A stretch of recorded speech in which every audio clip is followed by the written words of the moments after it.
Everybody ready? Yeah. 6:30, 6:30.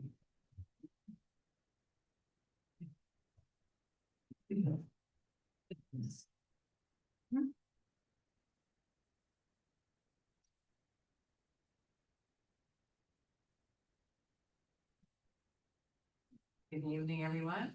Let's call to order the Board of Directors of the Open Space Authority meeting to order. Let's call one. Director Kennett. Here. Director Matthews. Here. Director Chapman. Here. Director Sutherland is not present. Director Alexander. Here. Director Dominguez. Here. Director Gill. Good. The first item, we have a new staff introduction.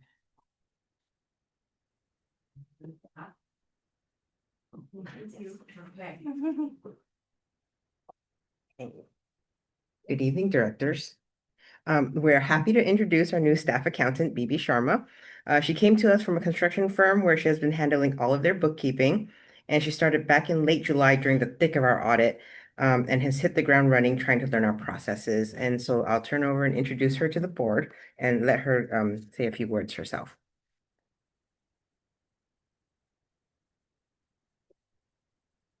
Good evening, everybody. Hi, my name is BB Sharma. I'm the staff accountant, and it's my honor to be here. I'm coming from a public work construction company for the past 20 years, working as operations manager and cost accountant for them. That experience gave me the true commitment sense for working for such a long time for one company. As for my background and my love for nature started early on, observing my dad, a surgeon who committed and all of his free time working, operating for lower income families. And as a nature lover also, that really made me and my family, my sibling, nature lover and also committed to the community service and volunteering. I'm really grateful to be here and a little bit nervous. I don't like to be the center of attention.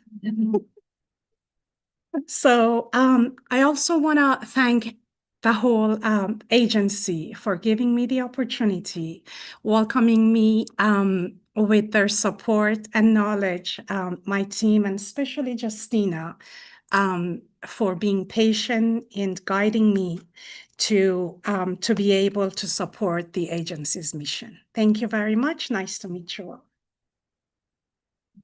Welcome, BB. Thank you. I knew there was something, I got an email, I'm like, this isn't my normal email that we have to approve a transfer. Anyway, you didn't sound nervous at all. All right, so this portion of the meeting is reserved for persons desiring to address the board and matter not on the agenda. Speakers are limited to 3 minutes. Do we have anybody that wishes to address the board? You're next. None. Okay.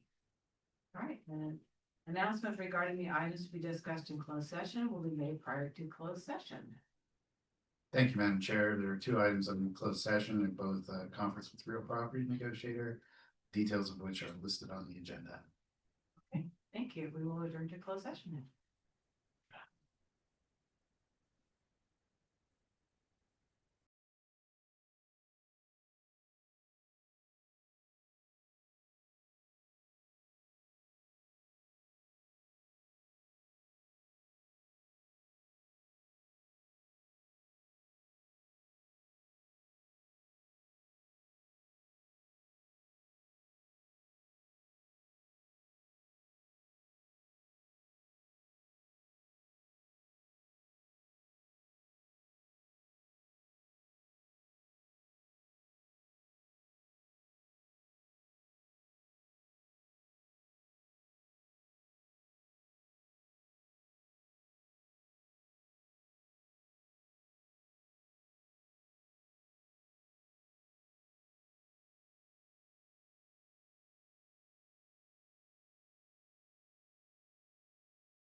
We're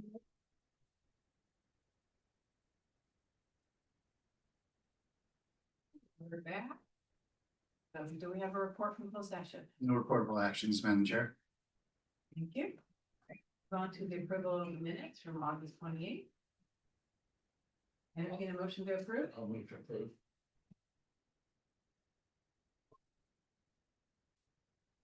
I'll do second then. Do the second, all right.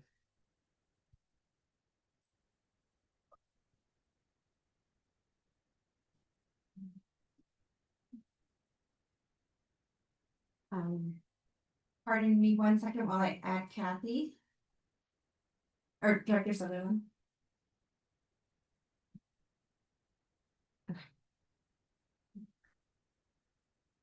Okay, there we go. So we have motion to approve the August 28th, 2025 meeting minutes, moved by Director Kennett with a second by Director Gill. Call roll. Where's Director Sutherland? She's here. She's there. Oh. Okay, we'll just go. Director Kennett, Yes. Director Matthews, Aye. Director Chapman, Yes. Dr. Alexander, Yes. Director Dominguez. Abstain. Okay, that motion passes. That's it? You don't call me? Director Gill. Yeah. Yes. All right, that motion passes with 1 abstention. Okay. Let's move on to the approval of the consent item. Is there any board member that wishes to pull any items from the consent calendar? Hearing none, is there a motion to approve? Motion to approve. I'll second.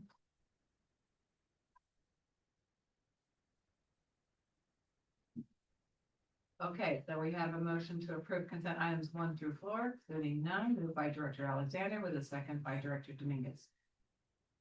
Director Kennett, Yes. Director Matthews, Yes. Director Chapman, Yes. Director Sutherland. Yes. Director Alexander. Yes. Director Dominguez. Yes. Director Gill. Yes. All right, okay, that motion passes unanimously. All right. Now we will move on to new business, which is the first item is approved application of Caitlin Dempsey Murray to the Open Space Authority Expenditure Plan Oversight Committee. Yeah. Huh? Yeah, Yes, that's correct. okay. Yes, I have the reordering for the rest of it.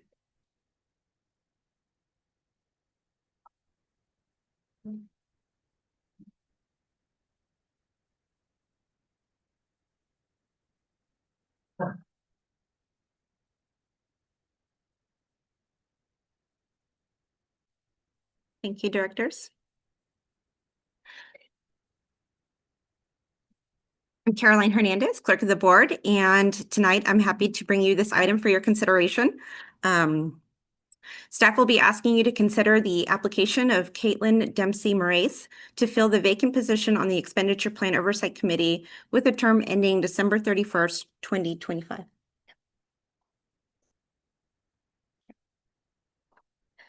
The Expenditure Plan Oversight Committee, or EPOC, is a 7-member committee of citizens living within the authority's jurisdiction who are at least 18 years of age, serving 4-year terms. Membership criteria excludes elected officials of any government or employee of any agency that benefits financially from the authority, and they cannot be members of our board, CAC, or paid staff. As an independent committee, the EPOC creates a subcommittee of its own members to review applications, conduct interviews of the candidates, and make appointment recommendations to the full board. And so the authority received the application of Caitlin Dempsey Moraes on July 14th, 2025. You'll find her application as Exhibit B in your packet. And staff determined that the applicant met the minimum criteria outlined that was outlined in slide 3, and shared her application with the EPOC subcommittee comprised of EPOC Chair David Burkhardt and member Dennis Watson. The committee interviewed Ms. Moraes and found her qualified to serve on the committee as captured in the report attached as Exhibit C. And anecdotally, member Dennis Watson stated that she is an outstanding candidate.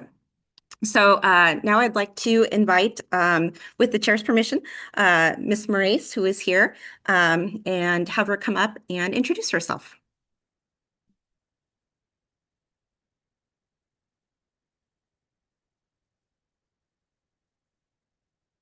Hi, I'm excited to be here.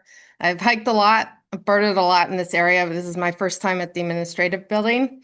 I'm a geographer, so as a geographer, my calling card is a map. So I brought you a map that I made of where people bird in, what kind of bird species they see across the Santa Clara County area. I pulled this data from eBird and iNaturalist, and it's called hex binning, which is basically where you sort stuff into little bins. So the darker the color, the more bird species are seen. So, because a lot of people don't understand what geographers do. So when I try and explain it, they're like, oh, like Google Maps. And I'm like, not, well, sort of, but not really. And then they ask me, hasn't everything been mapped out? And so this is sort of an illustrative example of how you can pull data from different sources and kind of analyze it and see patterns in space. So that's my background. I've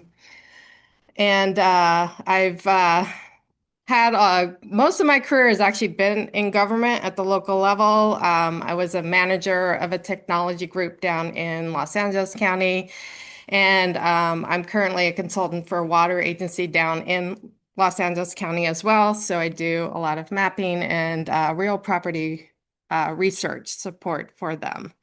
And so that's me. Welcome. I'm Thank very you. impressed with your application. I appreciate that you're here. At this point, I'll open up to my colleagues have any questions or want to introduce themselves. Nope. Down this way. How long have you been in Santa Clara County? I moved up here in 2014. So just about 11 years. Your resume, your letter looks very good, and I'm impressed with the cartography as well. Thank you. Sounds perfect.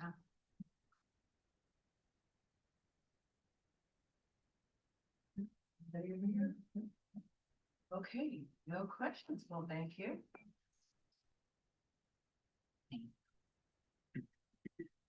All right, Okay.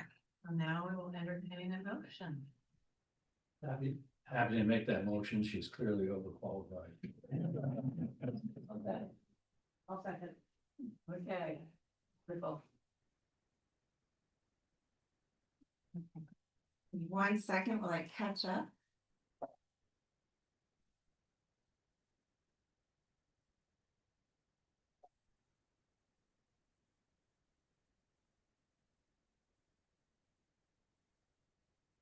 Okay, so we have a motion to approve the application of Caitlin Dempsey Morris to the Open Space Authority, moved by Director Kennett with a second by Director Matthews.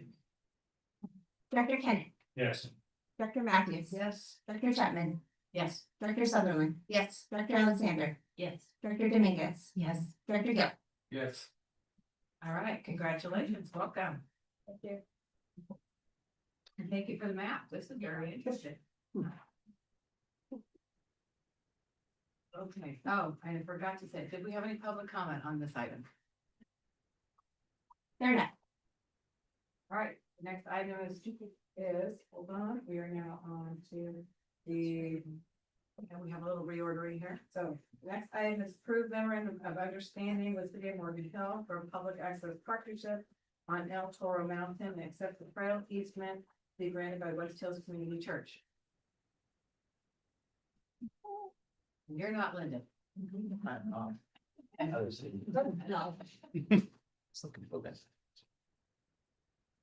worked very hard on that one. She has. All right, directors, Lucas Schallhammer, Planning Design Construction Manager.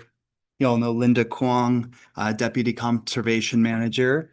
We're here tonight with some really exciting updates about the El Toro property and trail easements and an MOU with the city.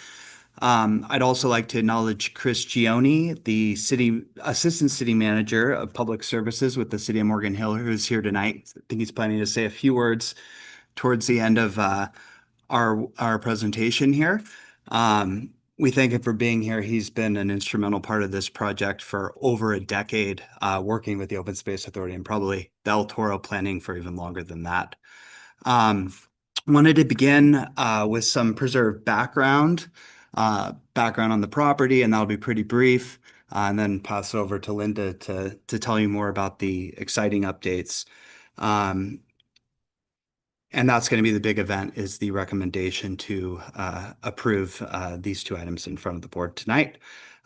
So for those of you who don't know, El Toro overlooks the city of Morgan Hill. It is in the Santa Cruz foothills, and it's really the emblematic peak of the city of Morgan Hill, and is actually on the city's logo itself. It's home to a mosaic of landscapes, including coast live oak, grasslands, California Bay woodland, chaparral, and it's a cultural landmark of South County in general.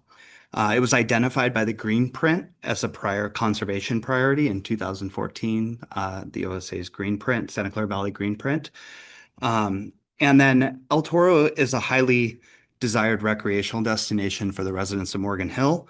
And like I mentioned, the authority and the city have been working together for over a decade to plan this property to achieve a vision of opening a well-planned and sustainably managed public access on El Toro Mountain.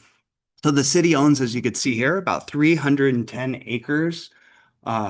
The area labeled as City of Morgan Hill here in green on the eastern face of Morgan Hill, which faces out towards downtown area and the city of Morgan Hill. The authority owns a conservation easement on 20 acres of that was purchased in part through the authority's 20% grant program. The authority owns 33 acres to the southern end of the preserve in orange or red on your screen, and another 6 acres at the western end of Main Avenue down in this area. So want to note that the peak itself, as well as the majority or pretty much all of the western side of El Toro Mountain, still remains in private property ownership. And then within walking distance of El Toro, about a mile, about 6,000 people live. So this location really presents a truly unique opportunity to connect people to nature in a more urban setting than most of the Open Space Authority's other preserves. So for many years, the background of El Toro, it was a really popular hiking spot for residents of Morgan Hill, including annual community events that would draw hundreds of people. In the early 2000s, the city discontinued the social trail uses and the events because a lot of the trails were passing through private property, and these informal social trails were creating environmental degradation, including die-off of some of the native plants, visual impacts to trails that you can see from the city, as well as erosion. In 2014, fast forwarding ahead a little, the authority identified El Toro, like I mentioned, in the Santa Clara Valley Green Print as a conservation priority. And then in 2015, the city published in collaboration, OSA was a partner working together to identify some planning strategies, preliminary, very early planning strategies for access in El Toro. And that was published and approved by the City Council, the Morgan Hill City Council in 2015. And then in 2016, the authority and the city held joint public meetings to talk about getting public access up to El Toro. And then in 2017, El Toro was identified as a priority in the bikeway plan of the city of Morgan Hill.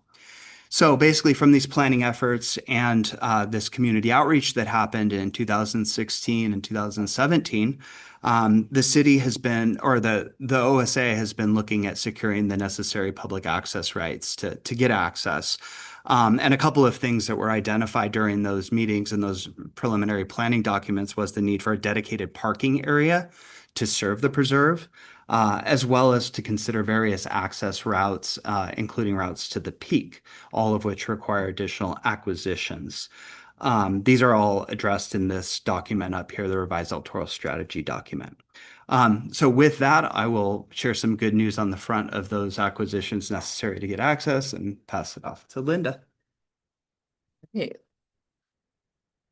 Thanks, Lucas. So as a key component to securing the rights needed for future public access on El Toro, the authority, Morgan Hill, and the West Hills Community Church has been in discussions for a trail easement that would cross the church's property and connect to the OSA's El Toro Preserve. The church is in the process of redeveloping their campus, and so they got their plans approved by City Council on September 3rd. And as a condition of their development, the church will be granting the city and the Open Space Authority this trail easement, which is accepted by the City Council in mid-September and now is before your board tonight for consideration. The general alignment of this trail easement is shown in orange on the map on the left. And that generally follows the sidewalk that runs along the southern side of the driveway, then crosses over the driveway before it gets to the main church parking lot, and then cuts into the canyon to then connect to the authority's El Toro Preserve. The easement allows for a 10-foot wide trail and associated improvements within a 30-foot wide corridor. And so the city and the authority will be responsible for constructing the trail, and there will not be public access allowed until the trail is constructed.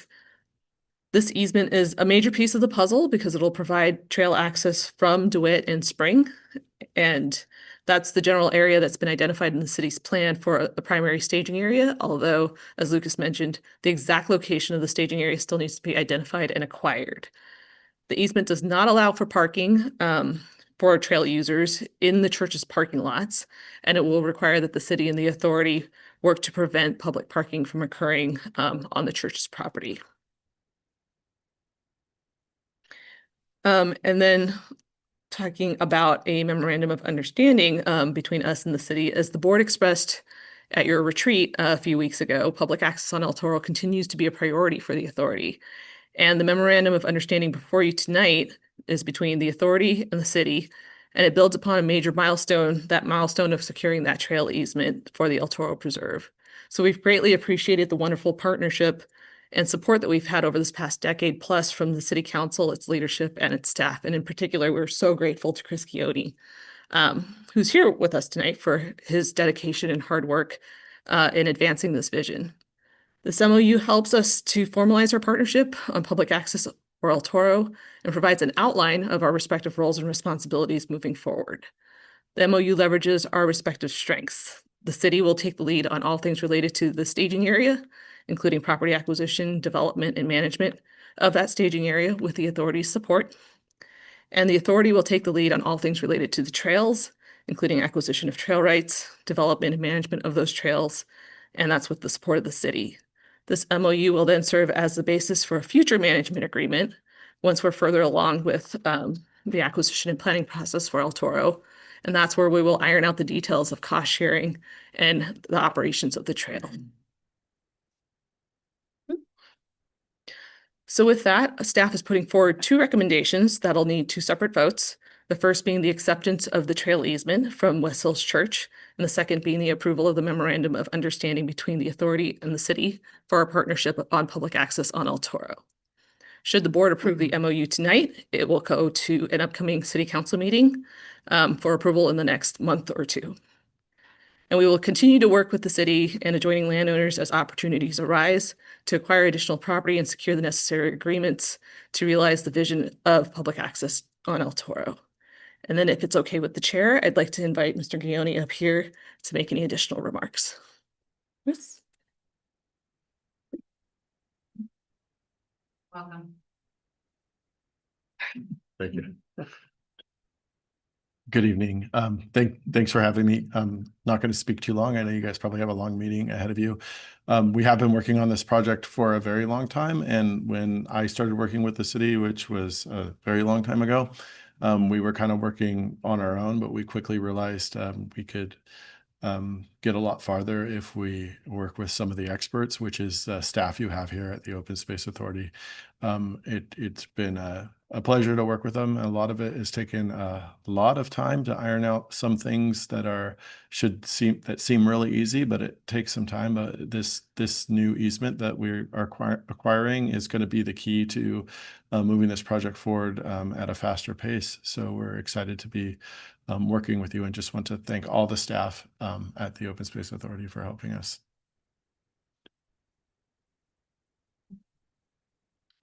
Thanks, Chris. So that concludes our presentation. We're happy to take any questions. Will we, any questions? I think we do have a member of the audience that would like to speak. Yeah. Thank you, Chair. Good evening, board members, staff, and Assistant City Manager Gioni. I'm in favor of the memorandum of understanding with the city of Morgan Hill. There's been very little public talk about who has been doing what since the El Toro Trail Access Strategy was published in August 2014. I would not like the next 8 years to be a repeat of the last 8 years. That is to say, we are working on it, but not talking about it. No trail access yet. You may sense I'm a little bit disappointed up to now, but we are at a turning point. With the new easements from the approved Morgan Hill Plan Development for West Hills Church, now you need to acquire access to some of the actual land for the trail to the top of El Toro Mountain. My concern is that there are no project management processes associated with the six task areas in the MOU, which are to-do lists for the city, authority, and joint city and authority. With the exclusion of land acquisition, I would like to see activities with timelines, milestones, and deliverables. I participated with Morgan Hill Public Works Director Carl Biarchi in outreach for trailheads in Western neighborhoods in 2013, which was met with intense resistance from residents in Alcari, Villa Grande, and Main neighborhoods. I received the last El Toro Open Space Updates email from your Mr. Newman in April 2017, which provided a timeline that had us climbing the hill in 2020. Thank you. Do you have any other public comment?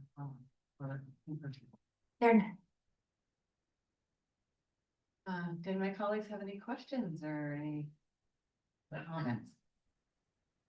Didn't have questions, just looking for answers, as we all are, and it's been a combined effort, needless to say. Time comes, I'd like to make the motion for both items. I've been working on this for at least 15 years and maybe longer. So yeah, I'm glad to see it get this far. Maybe I'll see the results in my lifetime, but I was gonna say, ever since I joined the board, we have been discussing this with all the details, and I think, we got to a point, and I will share that we got to a point with the board, we're like, I think this is as far as we can go, and we're looking for that partnership with the city of Morgan Hill, and we're looking for that partnership with West Hills Church, and it's really good news to hear that partnership has worked out, because we're able to give the public access to something they're looking for, something that we wanted to do, something you obviously want to work on, and so the community is going to benefit greatly from this partnership. So I appreciate your hard work, Linda. Ever since I've been on board, I appreciate your hard work on this. You have been very diligent, going through every single detail and making sure that, we were on the right track and that we were going forward in a direction that the board could support. So really, I think, the staff work on this has been amazing. And it's something to be very proud of, to be on the board and watch this process unfold. Director Sutherland. Thank you very much. I'm just catching up on this, so I have a couple of questions that I'm sure you've all dealt with earlier. But on the staff memo, it says the public would not be allowed to use the trail easement area until the trail is fully constructed and opened. Is the public using that now, though? No? Well, yeah. I understand the difference, but maybe another one. Yeah, through the chair. So there is a sidewalk along that driveway, but technically right now it's private, so the churchgoers can use it, but it's not open to the public to just walk up there. And then the other thing I wanted clarification on is that one of the last sentences on Exhibit E talks about dogs. Is the intention, whose trail is this? As far as regarding allowing dogs on the trail? So this trail is going to be kind of co-managed between the city and the Open Space Authority, and we'll have to develop those policies. It allows for dogs, but it doesn't require dogs, and so that'll have to be decided at a later point. Okay, and the reason why I'm bringing this up is that at the CAC meeting just a few days ago, they also brought up the discussion of dogs on trails, and the CAC seemed to be in a unanimous voice saying that they understood why the Open Space Authority does not allow dogs on trails. So I just wanted to just kind of brought that back to my mind. But I think that those were my questions, so thank you. Okay, going this direction, Director Alexander. Director Dominguez? Thank you so much for all your work that you're doing on this. I've only been here a short amount of time and I know that you dedicated a lot of time to this, so thank you again. You just mentioned that this is a partnership with the city in building out what would be the guidelines, the project infrastructure around this. What's your anticipated timeline for that? So as Linda mentioned, this is a big piece of the puzzle and it allows us a little more certainty to continue moving forward with acquisitions and planning. So I think kind of the next steps, assuming the board approves this tonight, would be for us to regroup with the city and then come up with some milestones as we have this year, which we're going to meet in our work plan. Next year's work plan, we would propose realistic milestones that will serve as kind of our benchmarks for the next year, working with the city to develop that scope of work for the next phase of planning. I'll call it that. But no timeline, I think, beyond the next year at this point. That'll be the next step to lay that out. Madam Chair, could I ask a question of staff through the chair? In the presentation, it says that the trail would not be open to the public until fully built. But can you just like connect the dots about, does fully built mean once the staging area is identified and secured? Because otherwise, or could people bike or walk to this newly built trail even if there's no staging area? Yeah. Through the chair. So as written in the easement, the opening of the trail isn't dependent on the staging area being secured, but as far as the length of the trail within the four corners of the easement, that has to be constructed before that can be opened.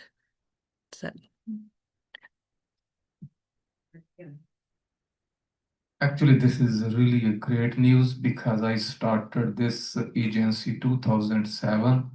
Since then, I don't know how many times we have the meeting with the judge, back and forth, back and forth. Finally, we are just on the point where we are just moving forward. The same question actually I have in my mind, but Andrea already asked. Did you designated any staging area at this point or not? So we don't have, we haven't acquired yet the rights for staging area, the land acquisition we would need for that. I think this again gives us more certainty to the general area. So the planning document that we referenced from the city earlier identifies this general area basically between Spring and DeWitt as the preferred staging area location. So this gets us closer to that point. And the next step would be to find land that is for sale with a willing seller to purchase that property, acquire the needed land. Perfect, maybe to call it more, Morgan Hill, if you want to address comment or. Yeah. I think we want to make sure we get the public using this as soon as possible. I think that's where everybody's. Yeah, in our capital improvement program for the city, we have a significant amount of dollars to acquire the staging area. It's budgeted right now, as we know that's our responsibility. And we've been carrying those dollars forward for several years. And I think Lucas identified the location we're looking at. We've had over the years some preliminary talks with some of the property owners in those areas, but nothing that's really panned out. And now that we have this access, it will allow us with you all to really look for those spaces. Thank you. But thank you very much. It's really a great news, and then I'm happy to move the MOUs. Yes. This is the right time I can do that? Yeah, so the Yeah, first so then motion I is, just the did that. motion's gonna be, the first one we're gonna take is to approve the memorandum of understanding with the city of Morgan Hill for public access partnership, correct? Okay, got it. Okay, so that's the, you would like to move. I just like to be moved, happy to move it. I guess I'll second it. I was gonna say, can it? This is, I usually get the. okay. So we have a motion to approve the memorandum of understanding with city of Morgan Hill for public access partnership on El Toro, moved by Director Gill with a second by Director Kenneth. Director Kenneth, Yes. Director Matthews. Yes. Director Chapman, Yes. Director Sutherland. Yes. Director Alexander, Yes. Director Dominguez. Yes. Director Gill. Yes. Okay, that motion passes unanimously. Now, the next one will be to accept the trail easement to be granted by West Hills Community Church, correct? Okay, Also, Let me do second. Oh, yeah, go ahead. I think she got you. Yeah. Hit the button first, yeah. Okay, so we have a motion to authorize acceptance of trail easement from West Hill Community Church in support of the public access to on El Toro Mountain, moved by Director Kenneth with a second by Director Alexander. Director Kenneth, yes. Director Matthews. Yes. Director Chapman, Yes. Director Sutherland. Yes. Director Alexander, Yes. Director Dominguez, Yes. Director Gill. Yes. Okay, that motion passes unanimously. Anyway, so congratulations, I think we need a round of applause.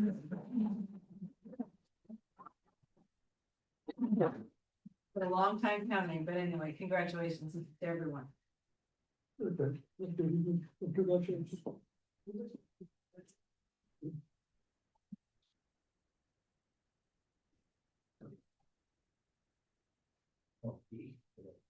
going over here to, hey, guys, look, on the highlight. All right, the next item, we're gonna receive a report from the Financial Sustainability Ad Hoc Committee regarding a possible June 2026 funding measure. I see we have a guest in the audience. Yes, Pearl Perlmutter from Drew Modeling Weinberger, your offsite counsel, and I'm just gonna jump right in and give the report on this item. As you are well aware, over the past 2 years, your financial and sustainability ad hoc advisory committee have been discussing with you and with staff potential funding mechanisms for the long-term future for dealing with your funding needs. And earlier this month, the proponents of the Santa Clara Valley Wildfire Protection, Clean Water and Open Space Act filed their own proposed ballot measure and initiative. Notice of intent is and the required component of that, as well as the text of the initiative itself. They need to file that in order to begin the initiative process. And so they've now begun that. They're out gathering signatures, and I want to give you a brief summary of what's in the initiative and then the process going forward here. As I stated in my my memo in your staff packet, the proponents appear to have patterned the initiative after the draft expenditure plan and the work that your ad hoc committee was doing over the years with your staff. It's the same tax rate of 2 cents per building square foot, with a maximum tax cap of per parcel of $7,500. Same exemption for low income and seniors as were being considered by staff, and a similar expenditure plan in terms of the type of activities that the revenue raise could be used for. This kind of scenario where we're seeing voter sponsored initiatives driven by supporters or groups in the community patterning proposed tax measures after measures that are under consideration for agencies like yours, governing boards, is just it's a new and recent phenomenon over the last couple of years. We're seeing a lot of it throughout the state. And the reason for that, as I think we previously discussed, is under a series of court rulings just beginning in 2021, voter sponsored initiative tax measures that go through the signature gathering process created under state law are subject to a lower voter approval requirement than for board sponsored measures. Going back to Prop 13 and Proposition 218 and a number of other laws, if the board itself initiates and proposes a tax, that requires a 2/3 vote to approve. But if the voters, through their exercise of their constitutional initiative power, do it, it only requires a 50% plus one vote to be approved. And so that's what happened here. Your expenditure plan and other work has been a public document. General, the community that support your work have picked up on that, and they're moving forward with gathering signatures. So the process from here is dictated by state law, basically what the initiative proponents can do, and then what your responsibilities are. From there, the proponents, as I mentioned, have 180 days from when they file the notice of intent on September 11th, so that's until March 10th, 2026, to gather signatures and submit them to the clerk of the board, to Caroline. If they do that, Caroline will have the mandatory duty to there's a process of verifying that they have the requisite number of valid signatures signing that. And that's something that the district routinely contract with the registrar of voters in the county to perform. The ROD is confirmed that they're available and will provide that service here. If the registrar determines there are enough valid signatures to qualify, then Caroline will present the certification that it is qualified for the ballot to your board. And at that point, because it's a tax measure, you will only have one option and one role to perform, which will be to place this on the ballot. The timing of that depends on when the signature is submitted. It could be the June of 2026 ballot, or it could be the November of 2026 ballot. Not something you have a role in determining. That will be a function of the process laid out by state law. And that basically is your only formal role in this. If it were a non-tax initiative, you'd also have the option of adopting the measure outright without going to the voter clerk, because it's a tax measure. You don't have that option. So that will be your only option. You have no power whatsoever to change it at all. That's the whole nature of the initiative process. If something qualifies for the ballot, we put it on the ballot, the voters decide. You do have, as you always have, the option of placing your own measure on the ballot. And so, if this measure doesn't qualify, and there'll be plenty of time to know whether or not that's qualified for the ballot. Staff is still will be looking at whether it makes sense for you to propose your own measure. But in the interim, we're not planning on recommending that. See how this process works out.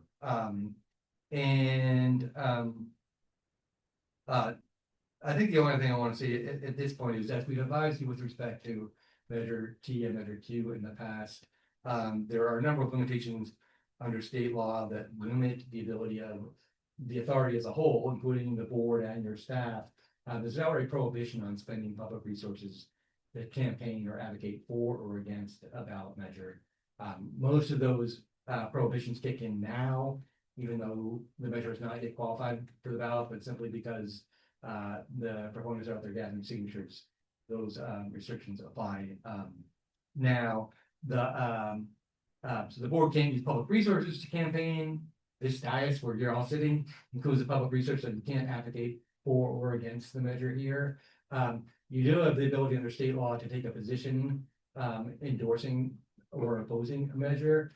Our recommendation to you in situations like this is let's wait and see if it actually qualifies for the ballot. And then if so, at a public meeting after people who are on both sides of the issue or all sides of the issue have an opportunity to publicly take a position as a board, as the agency on this.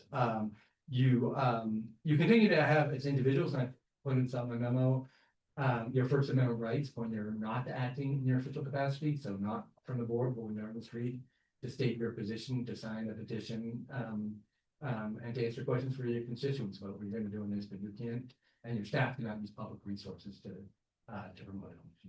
And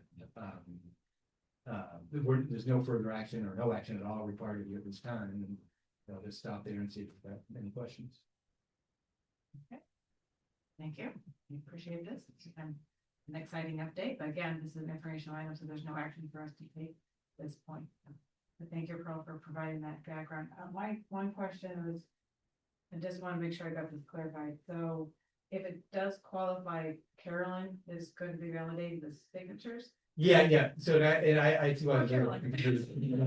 So the proponents are required to submit the signed petition sections to the district elections official. Caroline, as the clerk of the board, is the district elections official.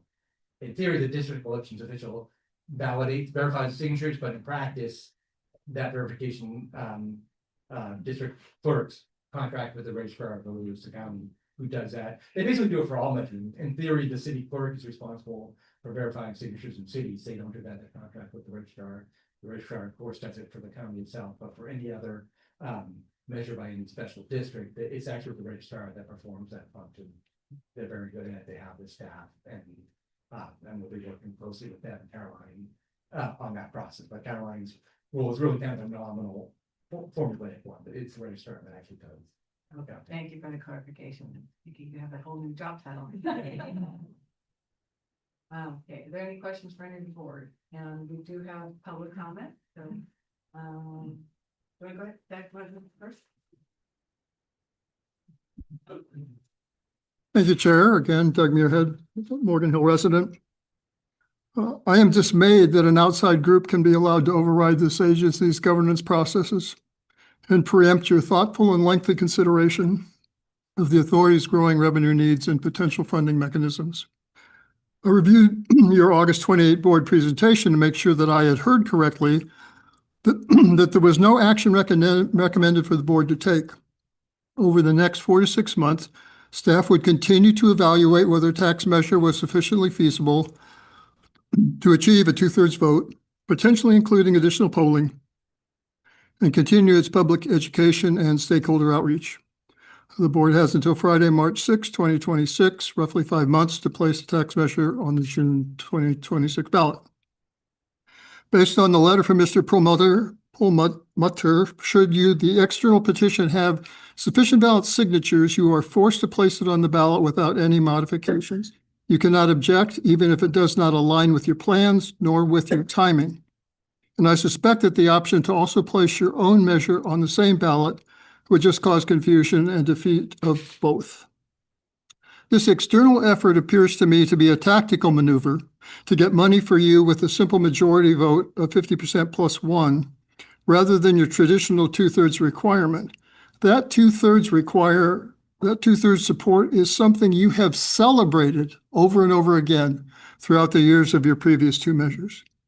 I don't have to thread the needle between housing affordability and cost of living concerns of our residents and your justifiable needs for additional funds to continue your mission.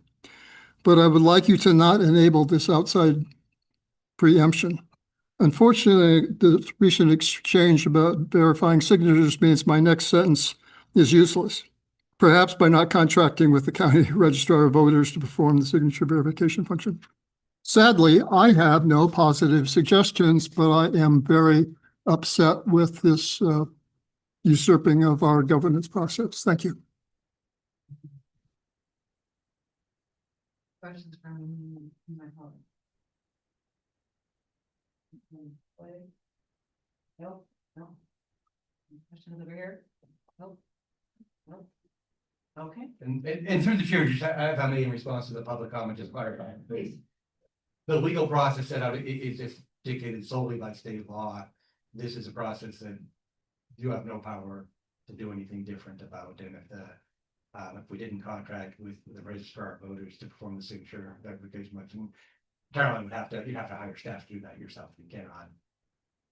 You have a mandatory obligation performing that function, whether it's through yourself or by someone else, a certain time limits for that. Okay, thank you. All right, any other questions? Okay. No action on that item. Okay, now. Okay.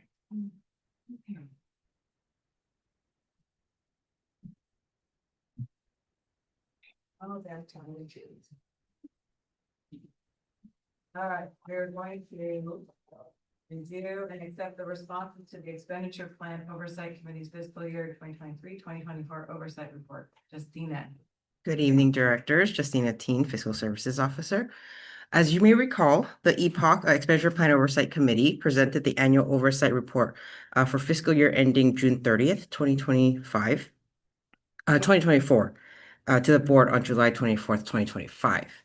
At the end of the report, the committee had presented 3 sets of recommendations, and staff has since reviewed those recommendations. I will briefly summarize the committee's recommendations, follow with the status update. The board may feel free to ask any questions, provide any feedback.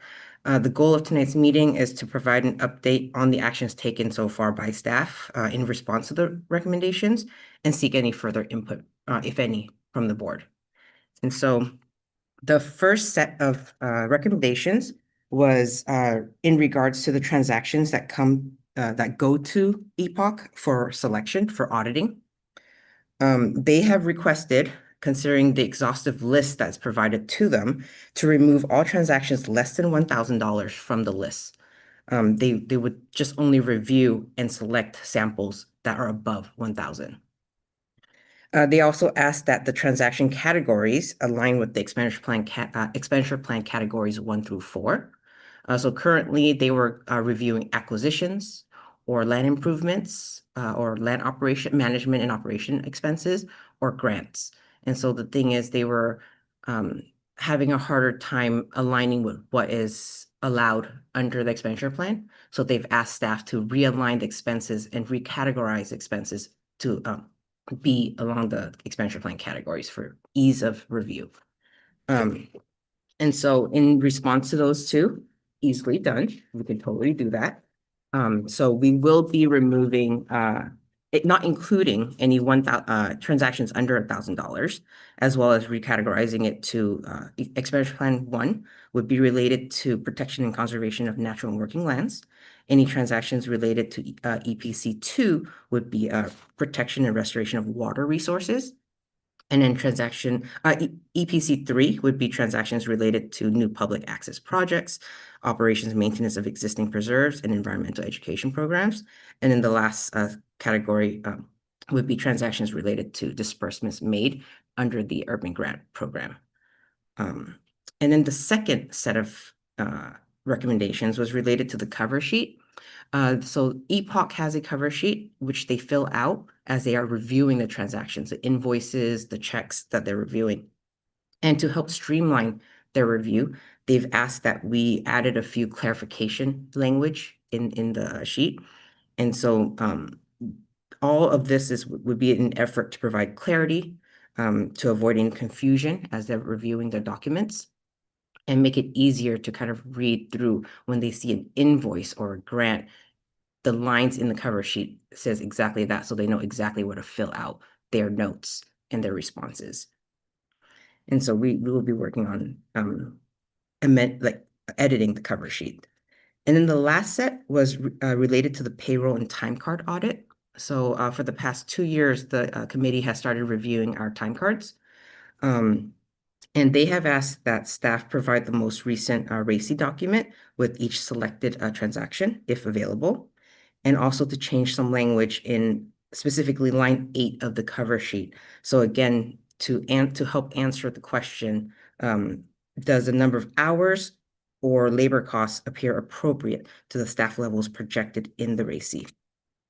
And so we'll like to inform the board and let the board be aware that during the budget and work plan development process, project managers do provide a rough estimate of labor hours for the core project team members to kind of help assess general staff capacity, to ensure that the agency can balance the commitments of the proposed work plan with the current staff capacity. And so the RACI chart is not intended to be used for budgeting labor hours or the costs, but to aid the committee with the review of the time cards, staff do intend to provide a list of the core project team members associated with the project that they select in that year. And we'll also provide a brief description of their role and the scope of work that was completed during the fiscal year to help aid the Epoch, the committee, as to what was done during the year and how it relates to the cost that was charged to the project itself. And so those are our responses to the recommendations made by the committee. We do expect to provide them a response sometime in maybe November, October, November, at their 4th meeting to provide the responses. And with that, any question, any feedbacks?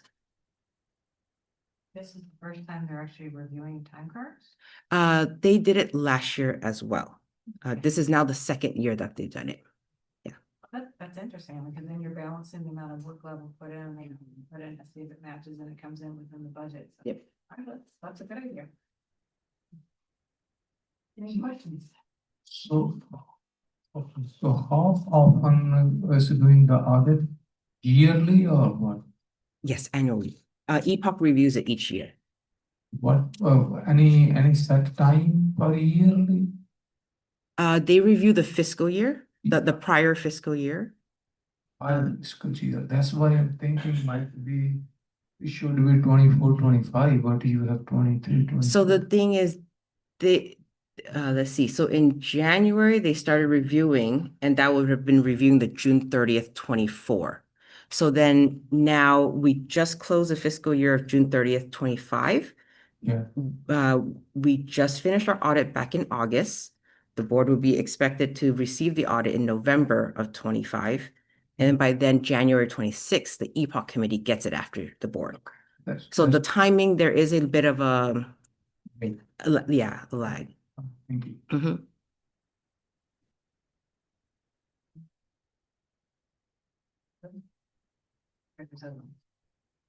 Thank you, Chair. Can you please tell me what RACI stands for? Responsible, accountable, support, consult, informed. Okay, thank you. No problem. Thank you, Elizabeth. Why you don't, whenever you just write that kind of things, you just write in the bracket the whole thing. So then don't have to be waste time. Responsible, accountable, support, Consult, consult. inform. Thank you. Yeah. On the side, no, no. I have one. Yes, sorry. So on the decision to not review any expenses under 1,000, I'm assuming was because there was a low percentage of Yes. that. Can you give a clarification on what? the Sure, difference no problem. So don't remember the exact percentages, but they're always less than 1% of the transaction. Well, sorry, not the number, but the sum of all the less than 1,000 added together is typically less than 1% of the total expended budget. And so the committee has kind of responded, well, if we're looking at 99% of the total budget, they could probably not look at the small amounts. And typically, I think they've been doing this for about 4 or 5 years now. They tend to pick the large ticket items to review. The acquisition related, any capital improvement related. So the nuts and bolts, they're kind of like not picking. So then they didn't want to have to go through that entire list of less than 1,000. Yeah. I think the whole process is very thorough. When I was on the San Jose Parks Commission, we were also the bond oversight committee, and we would determine to the bond. You are going way above and beyond anything that our committee was ever tasked with reviewing. So I think it's an excellent process, and that's why the voters, are transparent. We're saying exactly, how we're spending the money, where it's going. You have an oversight committee that is detailed now looking at time cards to make sure that the money's being accurately and transparently spent. So thank you. Okay, this is an action item, right? Yes, so we need a motion. Informational. Okay. We need a motion. I'll motion.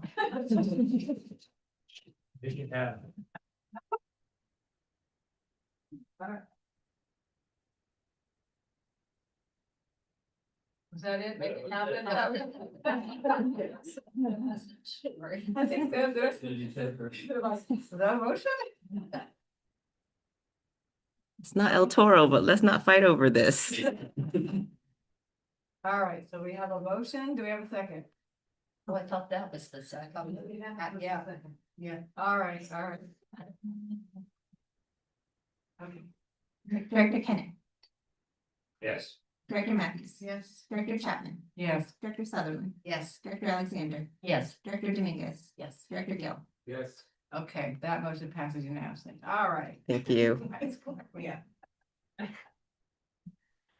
Okay, all right, and now we are on to, now going back to 5, which is receive the Open Space Authority fiscal year 2025-2026 fourth quarter financial and work plan update for period ending June 30th, 2025. Good evening again, Justina Teen, Fiscal Services Officer.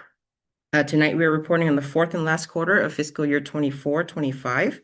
As usual, the first section of the report is the work plan status update. By the end of the fourth quarter, which runs from April 1st to June 30th of 2025, the authority completed the milestones declared for 10 of the 30 declared projects. We've celebrated a few highlights during the quarter, and we had a pretty good year. We kicked off our Urban Grant program. We also celebrated our founders event, but we also had an official dedication of the new segments at the Bay Area Ridge Trail at Rancho. And my own celebratory, we did pass the budget for 25-26.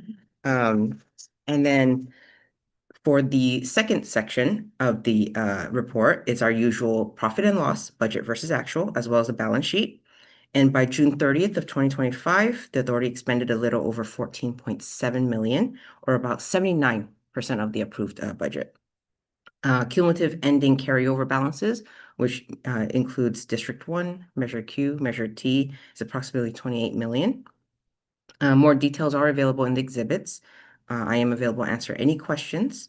And then I'll continue, and we can always bring the questions back up at the end.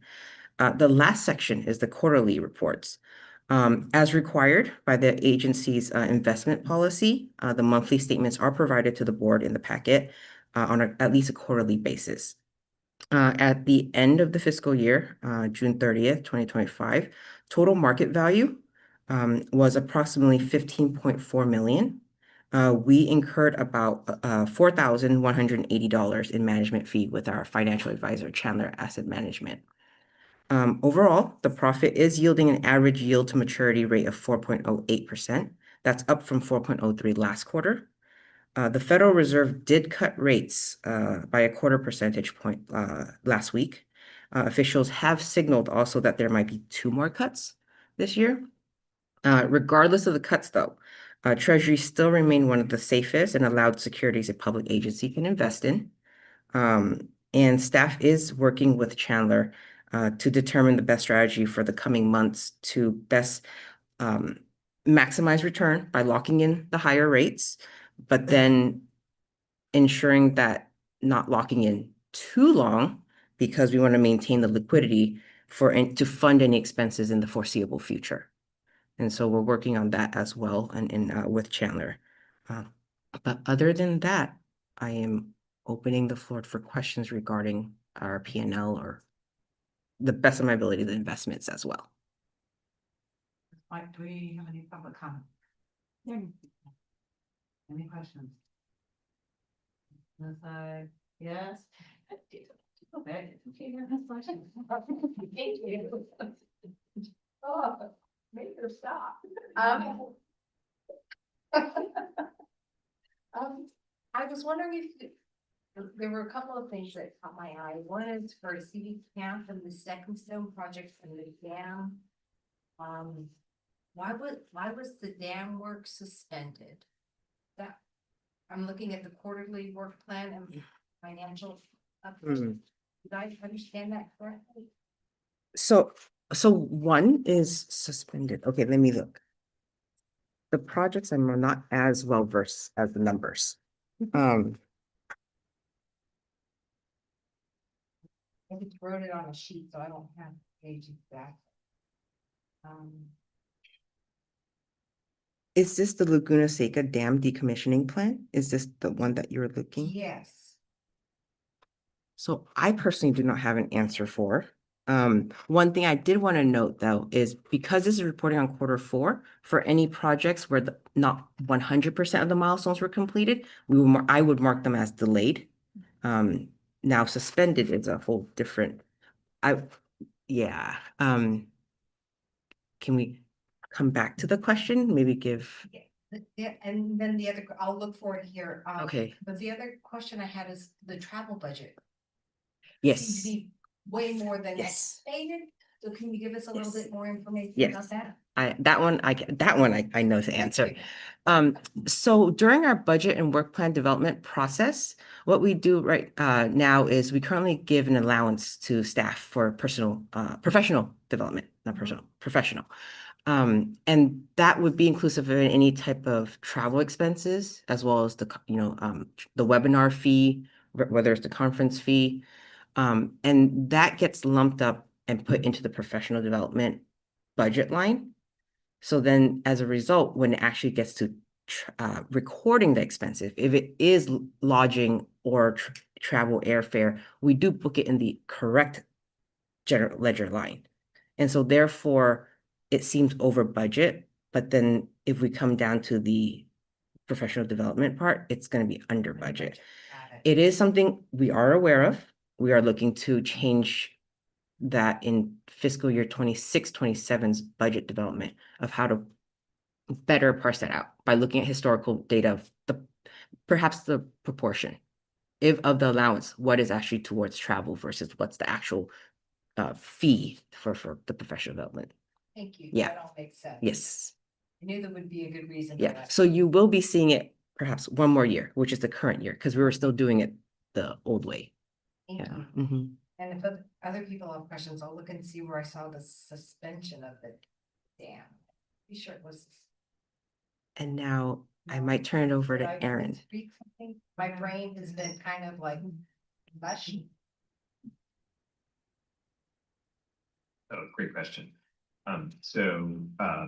Right now we are studying it. We've asked our consultants to essentially fold it into the main body of the CV CAN project. So rather than having it as like a separate project, it's now part of that, which is just to say that hopefully in the next couple of months, the water models will show us that, hey, this is a effective thing to kind of in the short term, while not getting in the way of our long-term goals. And so that's the status of the project. Okay. So it's kind of moved to a different group rather than be evaluated there. Yeah. That's what it sounds like. Thank you very much. Okay, any other questions? Okay. Good. Thank Good. you. All right. Next item, you're going to receive an update on the proposed Heritage Oaks Memorial Park project and consider recommended action.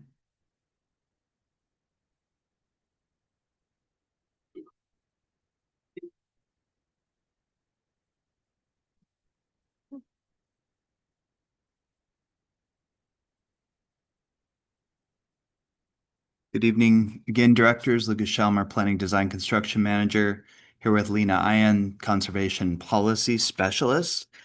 We're here tonight to provide an update on a project that OSA has been tracking for over a decade now.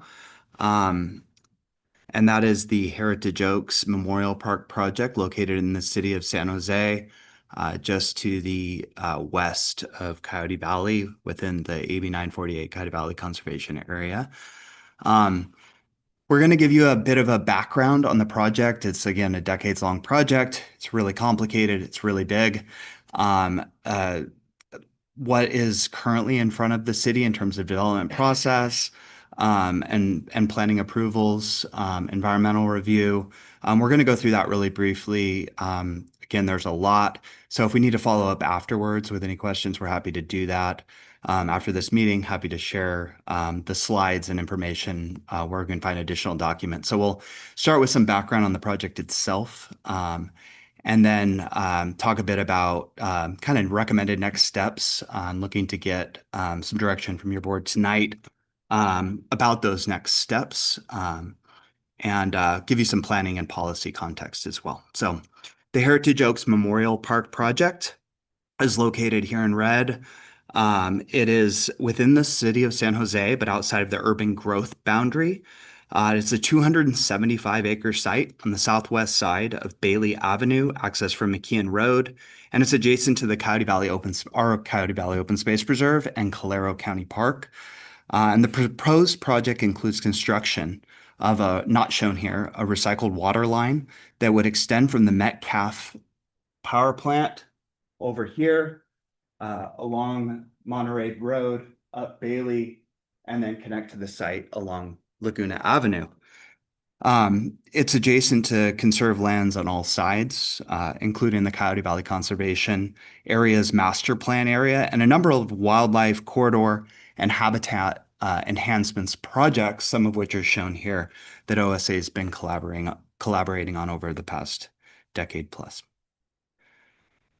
So the beginning of this project starts actually prior to 2014, but in 2014, the city of San Jose considered rezoning the property. It was an application put in to rezone the property to allow for cemetery uses on 102 acres of a 275-acre site. So 173 of those acres would be dedicated to conservation, and the other 102 acres would be developed for cemetery uses. The city conducted an environmental review, which was circulated in 2014, with significant environmental impacts identified for biological resources, cultural resources, geology, hydrology, water quality, land use, and utilities. I want to note that tribal cultural resources were not evaluated. That was prior to AB 52, which requires evaluation of those. It determined land use and planning impacts were significant and unavoidable for the project. And we'll talk more tonight about how the project itself contradicts with local and statewide planning efforts. So throughout this process, OSA has submitted multiple letters and provided oral comment at all of the public meetings. So since 2014, when this project was approved, much has changed in Coyote Valley, both from a land planning context and from the data that we've collected and our partners have collected in scientific research to back. What we outlined really in 2014 are concerns about the impacts that this project could have on wildlife and habitat traversing through Coyote Valley. So these as exhibits are indicating a bobcat telemetry study, which the OSA partnered on, and our 2017 linkage report, which highlights the connectivity and some of those wildlife projects to allow for migration through the valley. Wanted to give, for those who are less familiar, wanted to give a quick overview. Drone footage. We have Coyote Valley Open Space Preserve on the left and the project site on the right. We're going up a future regional trail connection. We'll show some more maps that connects Coyote Valley Open Space Preserve to Calero County Park. In the distance, you can see the Santa Cruz Range. Here's the Cinnabar Hills Golf Course. And this is the Valley Water Cross Valley Pipeline that connects Calero Reservoir to the other side of the valley. And that's where the future regional trail is envisioned. This is the prime project site where this will be regraded to allow for a series of buildings, which we'll look at later. As we look back east, you can see the connection here between the Diablo Range. This is Laguna Avenue. This is Fisher's Bend, where we're looking to do restoration. And then as we move back looking towards the south, you can see Coyote Valley again, and the Coyote Valley Open Space Preserve located in this canyon directly adjacent to the project. This is the regional trail connection coming up adjacent to the project as well. This is all Coyote Valley Open Space Preserve. El Toro is located here. So why we're here tonight is really the plan development permit proposal, which is in front of the City of San Jose Planning Division right now. This was submitted, I think, in 2022, and in 2024. So this is for approximately 41 acres of the 102-acre total project that was rezoned in that 2014 process. So this would be to build basically this 41 acres, which is a portion of the project. And I wanted to mention too that this project is envisioned over 100 years for its whole lifespan. So there will be a number of these moments where more construction, happens. But this will be the prime kind of setting the stage for the rest of the facilities. 2024, the city determined that the changes to the project and the potential environmental impacts associated that were analyzed in 2014, the project changes require an update to that environmental impact report. So the city is currently preparing a supplemental environmental impact report, which is analyzing a number of the environmental categories required. And it's expected to be released for the public potentially as soon as this fall, but maybe into the new year is the latest we have heard. And there will be a public process in which we will have additional time to review the findings and comment. Summary of what's proposed in the current development proposal: 41 acres, as I mentioned, hillside and open space, native oak trees, and really the majority of the infrastructure proposed will be built as part of this phase, including the structures you see here. Two things that were not included in the original EIR are the crematory and a recycled water line through the valley.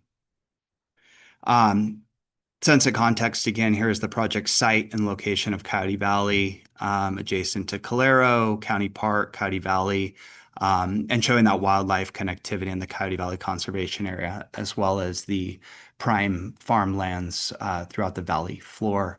So surrounded by open space and farmlands. And then this exhibit is the current development plans. The blue and the green represent what is proposed in this 40 acres and the buildings associated with it. So one of the things that the current development proposal includes is a lot more level of detail on the building. So the 2014 application, these are some of the images of kind of the conceptual imagery that they used to show the project. And now the actual building elevations are more defined. So that allows us to look at this and model it as one of the things that OSA staff has been working on. Prepared this model showing in dark gray the proposed 41-acre development in the context of Coyote Valley, Calero County Park, and showing the roads and the buildings to the scale that were reflected in those updated drawings. And then the lighter gray area is the future development area, those future phases. And then this is a view from the picnic area at our Coyote Valley Open Space Preserve and how it would look with the development. And then this last view is one from the future regional trail connection, which is the collaboration between county parks and OSA connecting Coyote Valley Open Space Preserve with Calero County Park on Valley Water property. And with that, I'm going to pass it off to Lena for the next steps. Right. Good evening, directors. Lena Ian, Conservation Policy Specialist. So to build off of what Lucas was just saying, our primary areas of concern based on staff's preliminary analysis are that this project would fragment the regionally significant wildlife corridor, would eliminate over 100 acres of habitat, would increase or could increase runoff with contaminants that would flow into Fisher Creek, as well into Coyote Creek and the Bay, and would significantly alter the scenic viewshed and recreational experience. We've shared these concerns, as Lucas mentioned, through multiple comment letters with city staff, and so they are aware of these concerns. And again, this analysis is based on the information that we have so far. So as we continue to gain more information, we'll continue to assess impacts as the project details come in. And so zooming out, we want to contextualize this project within the policy and planning changes that have occurred since 2014. And so again, building off of what Lucas already laid the groundwork for, we've seen over $120 million invested towards the permanent protection of open space in this region, both public and private funding. And with that, the passage of AB 948 in 2019. This is an area of statewide significance, and the designation by the state legislature and for the authority to administer the program. And with that, also the city of San Jose's own investments of over $46 million towards the purchase of lands specifically for flood protection and climate resilience, and the rezoning to ag and open space, again, for public benefit and this conservation vision. And so we, based on, again, this initial analysis, feel as though the project impacts summarized in the previous slide really could undermine the public investment that has been made so far. And in addition, the public investment as well as the climate and land use policies by both the city at the regional level as well as the state level, such as 30 by 30. And so currently, again, this city staff are preparing the supplemental EIR, which we anticipate will be released in late 2025 or early 2026. And to our understanding, if the project is deemed consistent with the 2014 EIR, then that there are no new significant and unavoidable impacts, the project would be routed to the city planning director hearing for approval. If there are new significant and unavoidable impacts determined, then it would be routed to the planning commission for recommendation and then to the full city council for a final decision on project approval. So for staff, next steps, again, we will continue to track the release of the supplemental EIR and we'll comment when the time comes. And in parallel, staff propose to conduct outreach to our local and state representatives to inform them of the analysis that we have done so far of the environmental impacts. And again, through AB 948, the state legislator directed the authority to administer the Coyote Valley Conservation Program. And so by our responsibility sharing the information when of the potential impacts from a project proposal such as this with such a significant scale and impact. So in summary, again, this project based on staff's analysis thus far would significantly and permanently alter the natural landscape in Coyote Valley. The project contradicts the local and state policy and could undermine significant public and private investments for conservation, climate resilience, and public safety and well-being. And staff this evening propose, again, to provide local and state elected officials with an analysis of the outreach. And in addition to providing this update this evening, are seeking direction from your board on these next steps. So I think that's with that. Any questions or comments? Do we have any public comment? You're none. Okay, my first question.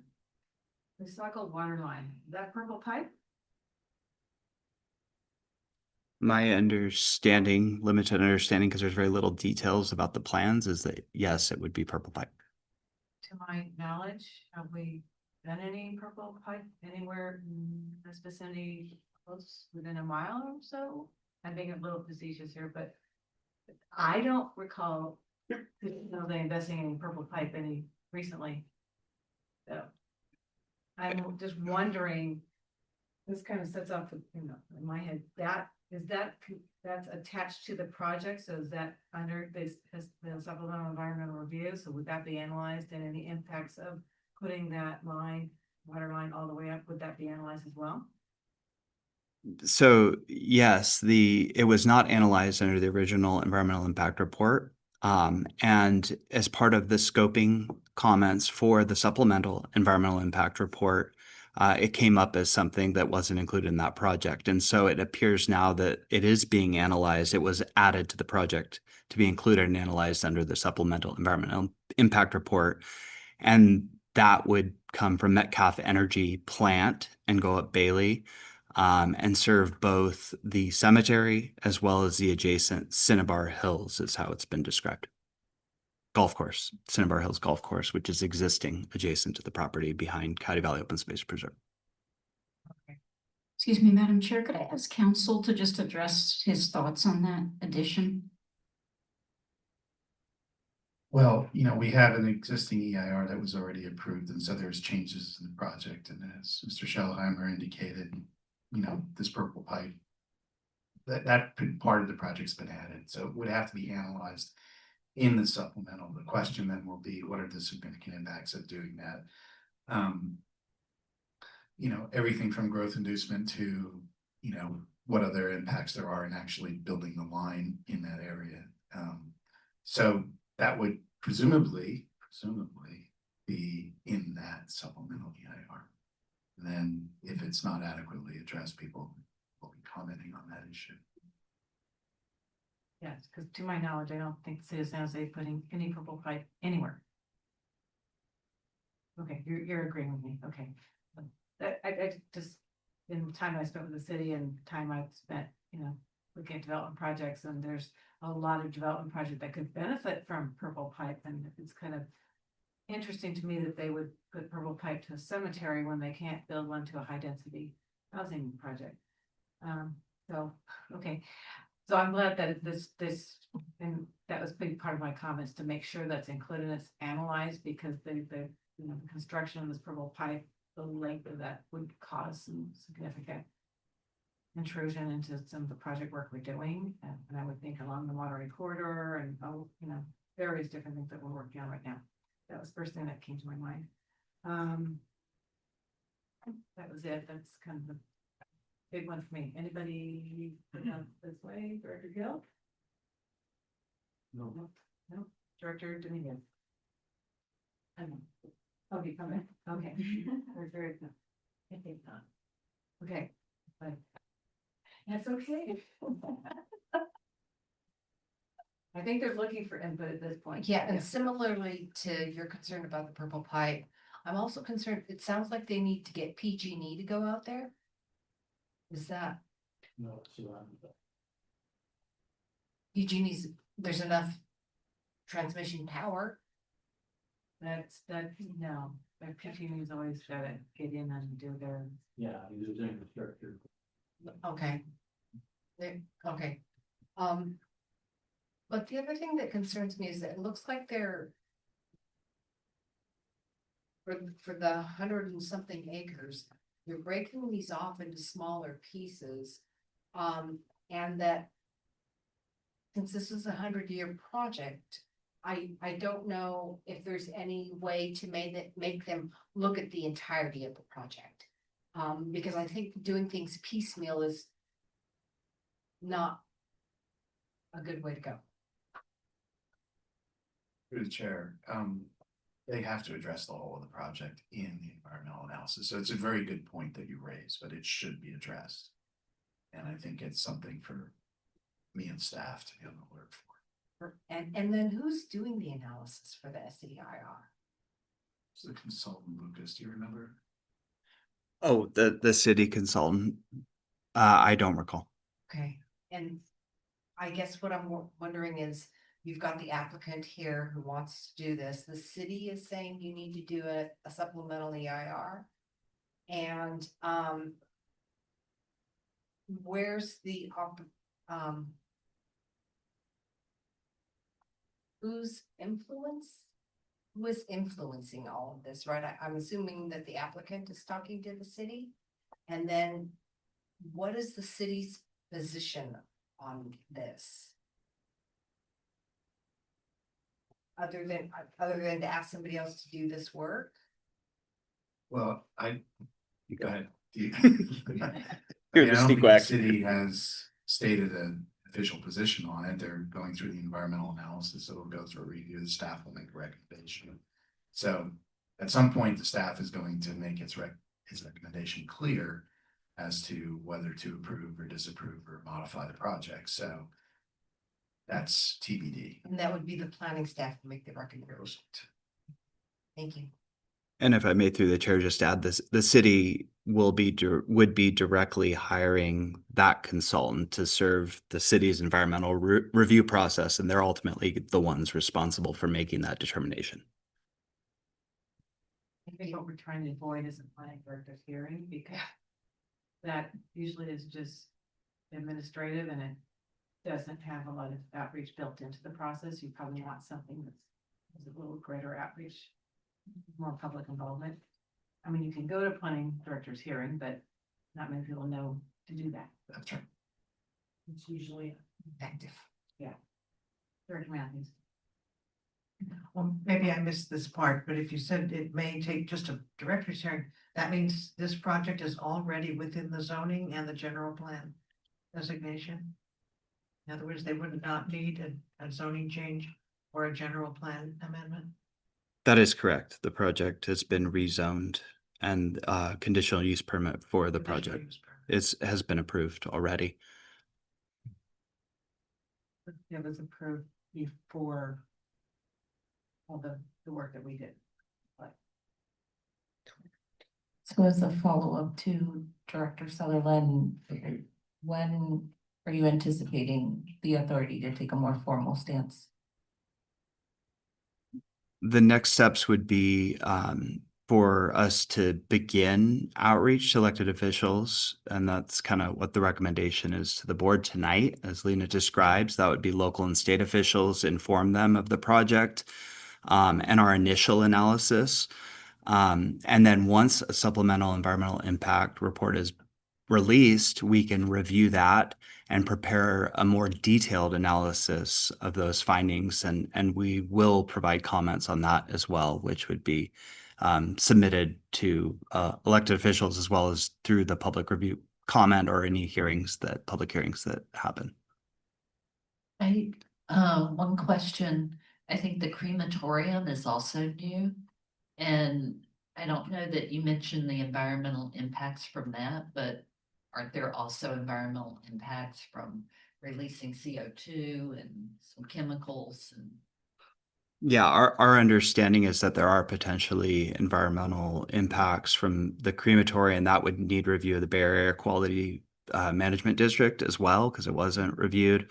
And we had heard in early scoping meetings that they are working through that process with them to add it to the project scope. But you're right, the concern was brought up that particulates that fall and contaminate either water or air.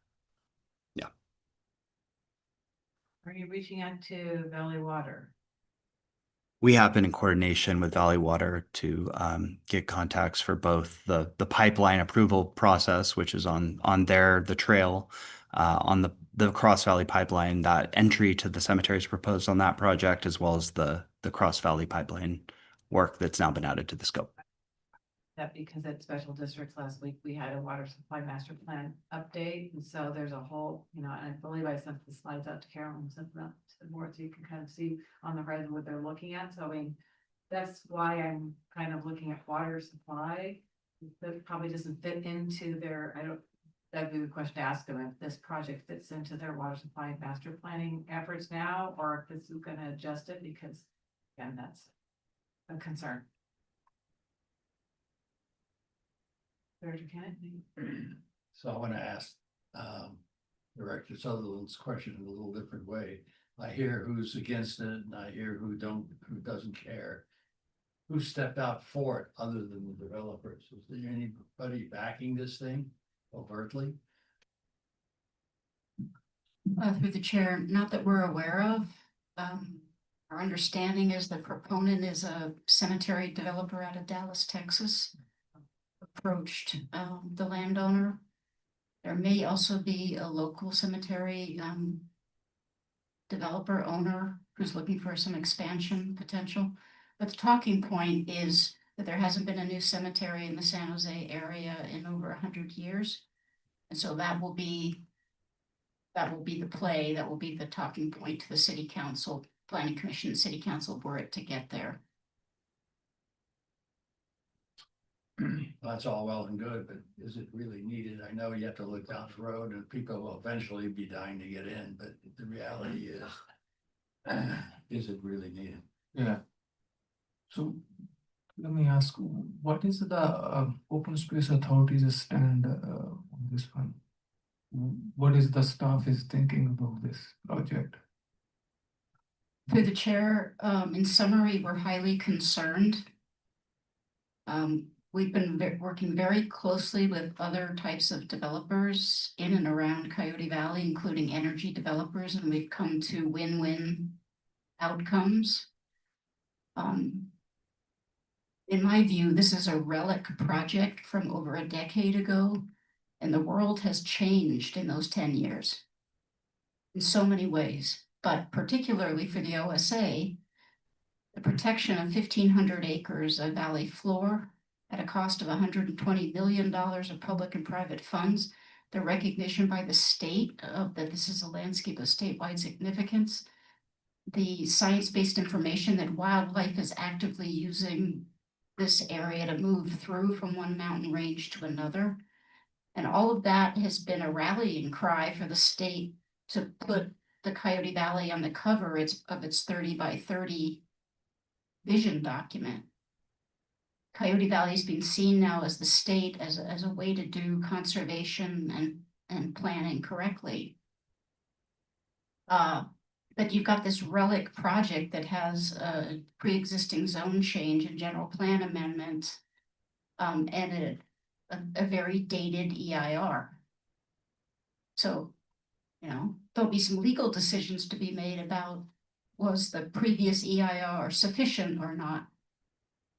But the bigger question is this the kind of relic project we want to put in the most important conservation landscape, perhaps in the San Francisco Bay Area? That'll be the question for the Planning Commission and the City Council.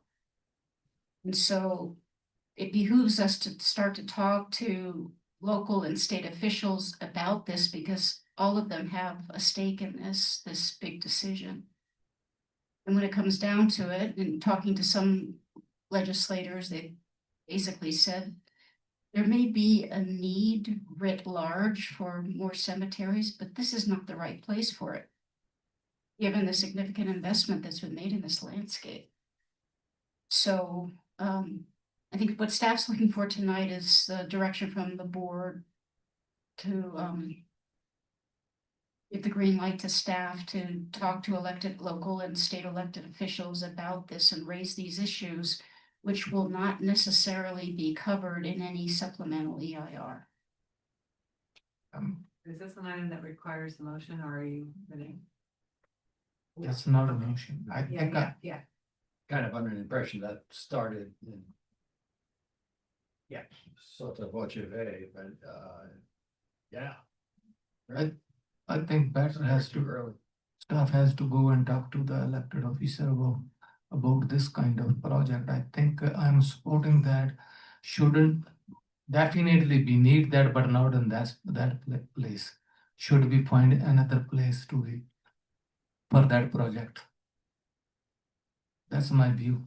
Well, thank you, Dr. Gill, and Director Gill, and I think also because of the districts that you are all in and your constituents, it will be important for you to help staff with that information or to talk to your own constituents about this. And we have a couple of months, it looks like, before the decision is made about what level of review this will have at the city. The question for legal, so would we as board members be able to, once this supplement ERA comes out, ask our constituents to comment? Yes, and I think, you know, the board can take a position as well. That's kind of where it was going, so, yeah. So, you know, clearly we have an interest, we own adjacent OSA owns adjacent property. And candidly, just as someone who, this is what I do, my other half of my job is, there are some serious concerns here, particularly concerning visual concerns, crematorium. Mr. Schellhammer's raised wildlife issues, and Ms. Ian has raised some issues as well that I think are all really important and probably are very impactful to what we're doing in the Coyote Valley. So it's going to be up to your board, of course, but we'll be watching EIR and I'll be assisting staff in comments on the EIR. So I hope that answers your question. I was a bit rambling, but No, so it leads me to the next question. So this is really an information item, but we could give you direction, not necessarily by a vote, or could we make a motion if we wanted to take a position to give you more solid direction? you could give staff more direction. I think staff was looking for some, that you're okay with staff reaching out to elected officials and continuing its effort to make sure that we're prepared to comment on the supplemental EIR. And Lucas, is there anything else you need other than that? Yeah, I think really, to Director Kennett's point, we wanted to provide an update, that this project is moving again towards the development process and really provide the opportunity for the feedback you've already given tonight.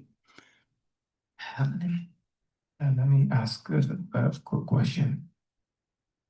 If this project definitely is not suitable one close to the Coyote Valley, do we have any other suggestion to the city, any other property for that kind of project?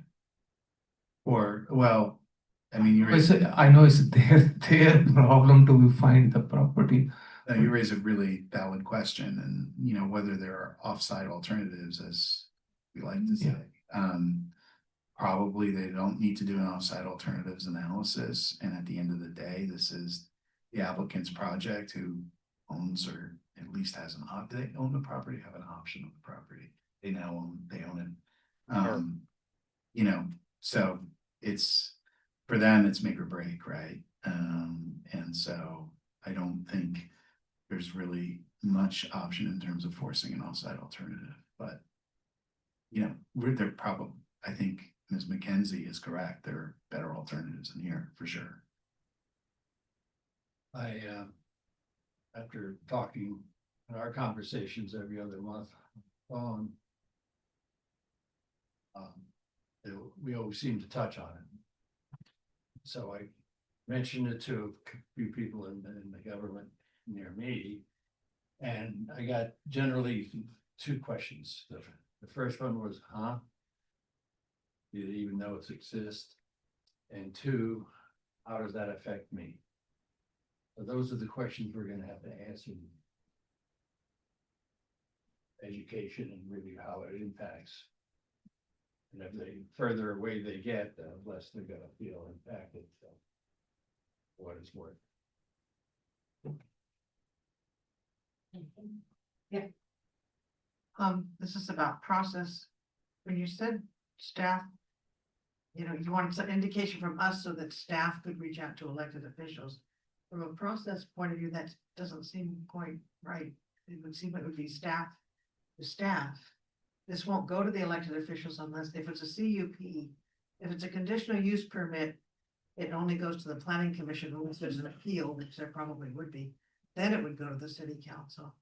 It just seemed premature to start talking to elected officials or staff to start talking to elected.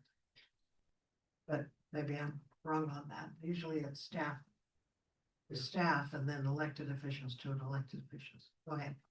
Yeah, through the chair, if I may comment on your remarks, Director Matthews. Yeah. So we don't know yet which body the decision will go to, but should the item come to the city council, we often advocate or educate the elected officials that may be involved in advance, especially those that are more directly involved, like Councilmember Campos in this case in District 2, whose region this falls into.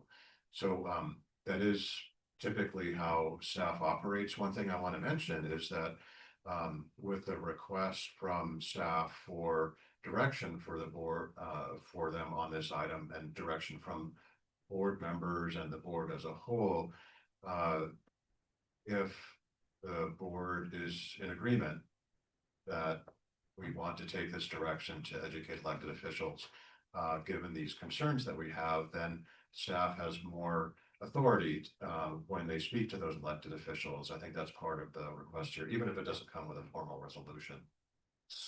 What you want to be able to say is the board of directors is in concurrence with the staff in opposition to this project.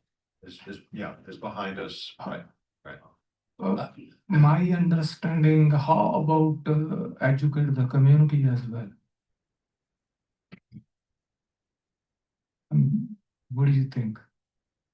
So do we want to be educate the community or no? Just talk to them, or as elected official ourselves? Or it's too early?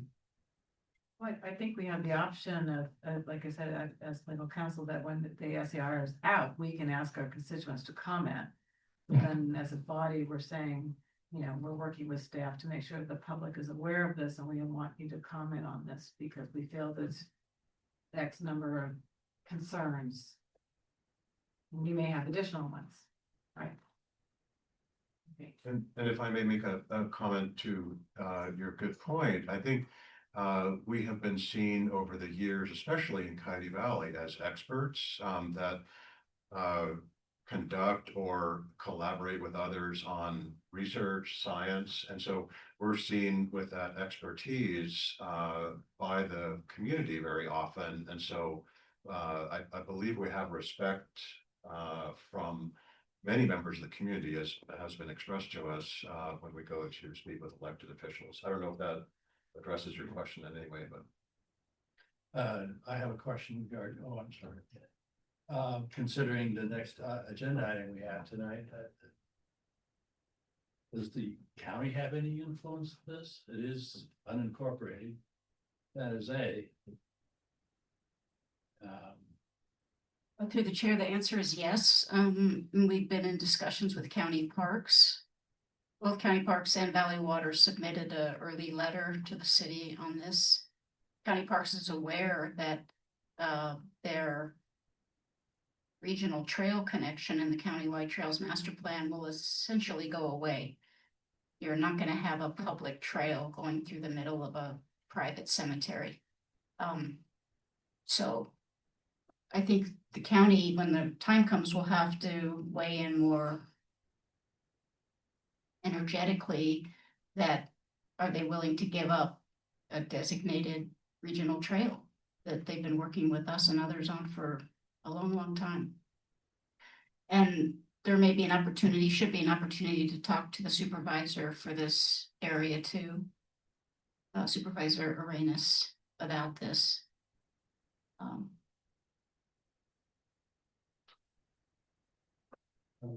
Sounds like we have them surrounded, as you said, organized. We probably answered this, I'm just gonna repeat it. So when the SER is adopted, I mean, when the SER is circulated and set for review, it has to be adopted. Who has done the actual adoption of the SEIR? The city council The would do city the council adoption. versus If this goes to the city, is that correct, Bill? Unless there are, unless the changes are not significant, then it could go to a director's hearing. And then the director would approve it if it's in full alignment with the previous ER. Is that correct, Bill? Yeah, if you have enough comments going into that drive enough significant changes, and then you want to drive it away from planning director's hearing to where it does have to be adopted by the city council. The goal is to get it there. Okay, okay. Yeah. Thank you. Yeah, I mean, That is exactly my meaning. So to the community has to be comment that. You want the community to comment because you want partners and you want as many comment holders as possible of substantive, right, driven on. I've been through this before. I was on the County Valley Task Force and that EIR when it got circulated was like this thick and that's what stopped the plan. So you can see where I'm going with my line of questioning here. So it sounds like if enough folks comment at this point, that those comments will be rolled into the SEIR work, which makes it more likely that it goes to city council for approval rather than a planning director's hearing. Is that so what you're looking at? slightly, but what happens is there'll be a 45-day comment period during which any member of the public, including the OSA, Green Foothills, whoever, can submit comments on the supplemental EIR, its inadequacies, what it fails to cover, didn't look at this environmental impact, what does this mean, et cetera, et cetera. Then they have to issue the final supplemental EIR, which then incorporates the comments and written responses to comments. They have to do written responses to public comments. I think the point that Director Chapman is making is if the comments raise enough significant environmental issues to the point where staff can't say with a straight face that there are no significant impacts here, then it will go to the council. I hope that helps clarify. That really does. Thank you very much. But the other question I have is the original project. If they weren't going to expand the original project, they could move forward with it. Is that correct? Correct, unless, I don't know, is the conditional use permit expired or anything of that nature? Yeah, I misspoke. It actually changed the zoning and it became an allowed use, not a conditional use. So to my knowledge, it does not expire. An allowed use on the property within hillside zoning. You could apply for building permits, et cetera, and move forward under that scenario. Off of the original proposed project, Correct. not including the crematorium or the recycled water or these new things that they want. That's correct. Okay. And that's what's triggering the supplemental EIR is the expansion and the addition to original project. And I know it was a while ago, but what is this body's position on the original project? Through the chair, the OSA did submit letters of expressing very similar concerns in 2014 and several times. Okay, thank you. As well as I think some in the conservation community as well, right? If I recall correctly. Yeah, that is correct. There was many comments expressed in that 2014 public comment periods for the SER, and they were responded to. And then the recent scoping meetings, there was some significant turnout from the environmental community and the public. There was dozens of people there opposing the project. But did city council approve it? Sorry, the 2014. The 2015. Yes, it has been approved. Fair enough. A different view of kind of be down. Thank you. Do you have enough to go forward? Yes? Yes. Okay. Yeah. If we have suggestions on folks you should reach out to and want to make that connection, who do we send it to? Go ahead.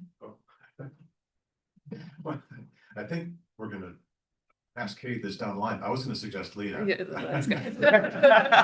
Sounds good. Thank you. Yeah. Thank you. All right, well, thank you. I want to make sure we had a very robust dialogue and so that you got as much feedback as you needed to. Thank you. All right, and the last item. Another exciting topic. You were going to receive a presentation of the proposed rural zoning amendment and agricultural mitigation and provide input to staff. All right, so we're gonna have another robust dialogue. Thank you, Aaron. Good evening, Board of Directors. My name is Aaron Aber, Natural Resources Manager, and tonight I'll be presenting on Santa Clara County's proposed rural zoning amendment, and kind of housed within that is an agricultural mitigation program that I've taken to the board before. So I know it's late, and unfortunately, county zoning is full of a lot of jargon, so I'll do my best, but we will get through it, and I will answer any questions you have at the end. So today, really just providing input to staff today about how to engage the county and others with this amendment. As I will outline later, there's kind of a long public process ahead of us. So this is not the last opportunity should the board be interested in this item. So the county rural zoning amendment includes several elements to kind of understand, and I've somewhat simplified them just to make things sort of clear. One of the county's goals is to streamline agriculturally related development, that's to say like a barn or say farm worker housing, et cetera, on agricultural lands. The county staff's opinion is sort of existing policy is a little bit hard to understand. And that is definitely true if you look at the zoning. The other thing that this policy does is it sort of combining wineries into the same category as any type of agricultural sales and events. So they've kind of created this new category and zoning that is about agricultural sales and events. And so if you're doing those things on a small scale, they call them limited, or on a big scale, they call them general. And so wineries are kind of being treated the same under this proposed system. There has also been comments from the Department of Justice about counties or Santa Clara County treating religious institutions different or unfairly, allegedly, under zoning policy. So this proposed amendment makes clear what religious institutional development could look like on rurally zoned lands, and sort of outlines the terms and conditions therein to be treat them fairly and consistently with that sort of policy idea. Another important thing, I think, that pertains to all sorts of non-agricultural development on rurally zoned lands is a sort of maximum square footage on the buildings size. So that's the county is still evaluating that from a range of 7,500 to 12,000 square feet. And while that might seem like a lot for, say, a single family home, if you imagine a series of buildings or barns or event structures, you could, including anything that's covered or sort of developed, that could get up to that sort of larger threshold. And then important to our agency, it also attempts to define what's called a threshold of significance under CEQA, whereby if someone was developing agricultural land, they would need to mitigate for the impact to those prime soils. They are proposing a 5-acre threshold, meaning that below that amount, no mitigation would be required. Above that amount, if you were on a bigger than 5-acre parcel, you would have to offset that impact through a sort of compensatory action, primarily in the form of a conservation easement that were to protect other agricultural lands. And we'll get into that a little bit more. So those are some of the main elements. It also includes some future phases of work that we know are going to come. Just yesterday, in fact, so I had to sort of jerry-rig this slide, the county released the actual zoning amendment language. So if you were to look up the county zoning rules and codes, they've just updated that, and I can give you a little synthesis of that if folks are interested. And they have not yet really released a lot of substantive detail about the agricultural mitigation policy and program and how that would work. So I'll give you the high level stuff that's kind of included in the draft program, but they're kind of waiting for some second future phase to really sort of put substance to that. So a lot of the board's prior concerns, I want to say from about last time this year, were really about the financing and the sort of feasibility and sort of the implementation details of an agricultural mitigation program. And those frankly have not been fleshed out since that time. So we'll all just have to wait for those. The other element that is also being analyzed in a second future phase of this kind of rural zoning update has to pertains to single family home development. And this in particular touches down in Coyote Valley, because in Coyote Valley, which is an area of statewide significance in the Coyote Valley Conservation Program area, the development of a single family home, by virtue of the fact that is in this statewide area, requires an environmental impact report, because it is impacting that area of statewide significance. Whereas, as the board may know, in many contexts, a single family home is categorically exempt from CEQA. So this first draft doesn't address that kind of streamlining, but a future draft would be that environmental impact report to facilitate single family home development, if that makes sense. So I'm happy to talk more about that if needed. So just to make clear what the agricultural mitigation policy is about, that it would require when non-agricultural development, so I don't mean barns and farm worker housing or things related to agricultural businesses, but real development that could be single family homes, that could be office buildings, that could be religious institutions, etc. Those would have to mitigate where they are developing on prime agricultural soils. And the state has defined those. There's a map of those that we can talk more about, where that development is above 5 acres or more in size, or rather, I should say where that parcel is 5 acres more in size. And I have a little graphic that I put together to help illustrate that idea. So again, that threshold is currently set at 5 acres or more. Anything below that, no mitigation would be required. One of the other important constructs of this agricultural mitigation concept is that the agricultural conservation easements would ultimately be held by a public agency or a land trust. And in our area, frankly, it's us and maybe the land trust of Santa Clara County that could be the holder of these agricultural conservation easements that would be generated by the mitigation program. There is also contemplation in the proposed program of someone being able to pay into a fund held by the county, which would then be used to purchase an agricultural conservation easement. That particular concept got quite a bit of discussion from the board last time. Director Chapman asked staff essentially to make sure that this was robustly funded and didn't get worse over time. Again, I would highlight that no details sort of about the financing of the program had been released, so my answers may not be very satisfying, but that is one of the sort of constructs of this proposed program. So just to kind of illustrate with PowerPoint cartoons what this looks like, one of the keys here is that the threshold pertains to the whole of the parcel and not the size of the development. And what I mean by that is, in my cartoon, the house is, say, taking up 2 acres of this 5-acre parcel.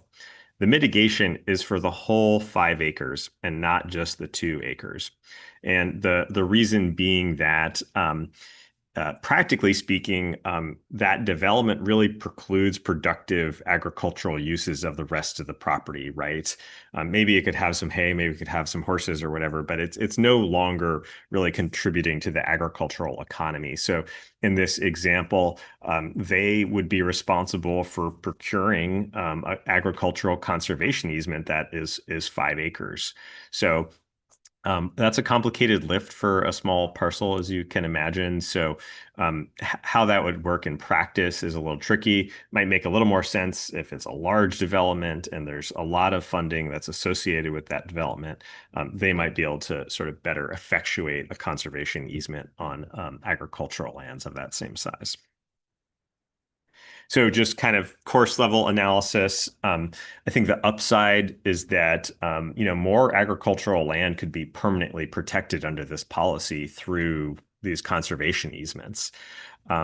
It would streamline and clarify agricultural sales and events. That is to say, everything that's an agricultural business but the growing of crops, right? Right now, small farms and big farms alike struggle with the sort of ambiguous rules, I think it's fair to say, around what is allowed and not allowed related to sales and events on agricultural properties. This may also sort of reduce the likelihood of development, as I described in that single family home scenario. Whatever the cost of protecting 5 acres of agricultural land is, that's a lot to add on top of the cost of developing a home. So, it will have a chilling effect, hopefully, on the development of agricultural lands. It'll also sort of cap that footprint. I described that 7,500 to 12,000 square foot limit on parcels, so that the actual size of the buildings on these will also be somewhat constrained. There's some of that in the current county zoning policy, but it's not super extensive. And ideally, if the county and the Open Space Authority can use this tool strategically, we might be able to protect larger blocks of agricultural land that are sort of more important to the agricultural economy into the region. Some of the downsides, as I mentioned, is that ultimately in the second phase of the EIR, it is by design intended to address the sort of CEQA burden of single family homes in Coyote Valley. So single family homes could be sort of streamlined under this policy, whereas today, doing a single environmental impact for a home is also like a $200,000 kind of lift, not to mention time and money, et cetera, et cetera. The costs of monitoring and enforcing small easements, I would say, are a downside. You can kind of imagine a scenario whereby the Open Space Authority has 5 different 10-acre conservation easements across the area. Well, that's a burden on staff to monitor those each year and to potentially enforce those if, current owners or subsequent owners violate the terms of those agricultural conservation easements.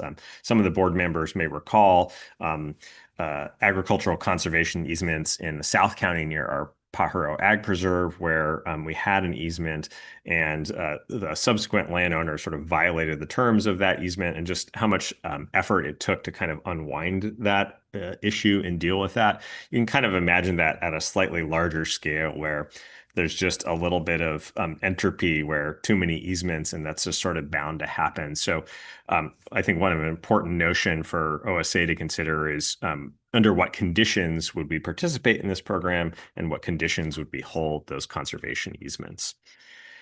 So the other thing is, because it sets up a agricultural mitigation framework, it does also facilitate development. So some projects that we may not want anything to do with might actually be facilitated by this program, right? As sort of just part of allowing for agricultural mitigation. So just kind of a high level summary of public comments, and I would direct the board to either the meetings themselves or there's been some news items around it to get more detail. But generally speaking, I would say that wineries have expressed quite a bit of concern about this. They were probably the number 1 or 2 commenter at the public meeting that was held about a month ago. Generally, I think concerns that their category and existing zoning would be sort of merged with the other agricultural sales and events. Looking at the text itself, I'm not sure if it's better or worse than the past. It's just kind of a different way of zoning the property. So I don't know, fear and uncertainty around what that might mean for their businesses. I think small farmers, though less expressive at the public meetings, we attended some, I think it's the South County Small Growers Association, and they just had a lot of questions and concerns about it without, sort of specific details or concerns. I think, again, just like, how do small farmers and businesses do, say, agricultural sales and events? What's the lift it's going to take to get these things permitted through the county? There are some rural homeowners who are also concerned about sort of just not knowing what's going on. I think it's fair to say it's a very complicated sort of technical zoning topic, right? And so a little bit of a concern about the level of outreach that rural homeowners had received or not received as part of this process. Another thing that came up in different forums was about there's kind of an inherent tension between the ability of an agricultural parcel to be sold for development potential, right? Which is, probably generally bad. On the other hand, some farmers really rely on the sale of their property as a way to retire, right? They often didn't make enough income. They don't have retirement plans, right, as farmers. And so the sale of their property is a way to secure their retirement or to pass on wealth to successive generations. So, for some farmers, any zoning change that would limit that eventual sale can be a real loss. I think Justin Fields on our Citizens Advisory Committee, I brought this item to them on Monday, sort of highlighted that issue, not necessarily for him personally, but just kind of like in general, this idea that they've worked hard their whole lifetime, and then there's this change, right, that would devalue their property in some way. So that's a very real issue. It's hard to resolve because, you know, development potential is kind of at odds with some of those other values, right? Religious organizations also express concern about the agricultural mitigation threshold and sort of just generally the need to mitigate for a potential religious institution on rurally zoned lands or agricultural lands. And then also that maximum amount of development for a religious institution that may want to build a bigger facility like a community center or just have a lot of different things that could be done at the facility. That cap might sort of change the way that facility is designed and can function. So sort of, I think the first tranche of public comments was sort of largely expressing a lot of uncertainty or maybe fear about the county zoning changes. And in response, as I'll get to, the county is rolling out a pretty extensive public outreach plan. We, of course, submitted a comment letter highlighting a number of issues that I've kind of summarized here. It is an attachment to the agenda item, so you probably have the full letter in front of you in a packet. But the kind of high points, I would say, are that in the Coyote Valley Conservation Area, regardless of what zoning changes going on, especially, you know, potential streamlining of different types of development, OSA believes strongly that we still are required to be noticed around development. This is one of the core parts of AB 948. Just reminding the county of that. We also highlighted the inadequacy of the EIR's analysis of wildlife corridors. As we just talked about in the prior agenda item, the Open Space Authority has contributed a substantial body of knowledge related to the science of wildlife corridor in our area. So incorporating the best available science is a necessary part of an environmental impact report. One of the other sort of more substantive comments we made was about considering lowering the threshold whereby agricultural mitigation is required if and when that land is adjacent to an existing open space preserve or protected land. The idea being that impacts on adjacent parcels may be a little bit higher because we have conserved lands with a bunch of environmental values on them. Similarly, we recommend to the county that they at least analyze having a 0-acre threshold. That is to say, any level of development on agricultural land and prime soils should be evaluated for having some kind of agricultural mitigation. And generally, as I outlined, because of the complexities of doing an agricultural conservation easement, OSA recommends smaller things, smaller developments pay into a fund that could be used to protect agricultural land. So those are some of the high points, and I'm happy to go deeper in the questions. Just yesterday, the county released a pretty full agenda of public meetings that OSA plans to attend some of the most relevant ones, but there's a general meeting. There's a meeting focused on environmental impacts. There's meetings in the South County on agricultural uses, wineries, places of worship, residential uses, golf courses, and going down to the San Martin Planning and Advisory Committee down there. So just at a glance, I think the most relevant ones to us are environmental impacts and agricultural uses. So we'll be sure to listen in or attend those to sort of get a sense of what people are interested in. But I would just echo that the public's initial reaction to it was definitely one of alarm and concern, though I think on the whole, the policy does protect agriculture in ways that are really meaningful and that the county needs to resolve one way or another. So next steps, the county is conducting that public outreach process. They're in the middle of the environmental review process. And then there is kind of this future second phase that will get into those agricultural mitigation details and address single family homes. Ideally, that would be sooner than later because it's kind of hard to imagine the program being rolled out without such detail. And these things do take their time. So it would be speculative to say when that will happen. We have been engaged throughout this process, particularly, I think, since we were last at the board about a year ago with this item. A number of board members highlighted the importance of this and the need to engage in it. So we've been doing that on multiple levels throughout the year. So with that, I will take any questions or comments. Okay, my first overarching, first of all, do we have any public comments? No. Okay. good. What is driving this? Great question.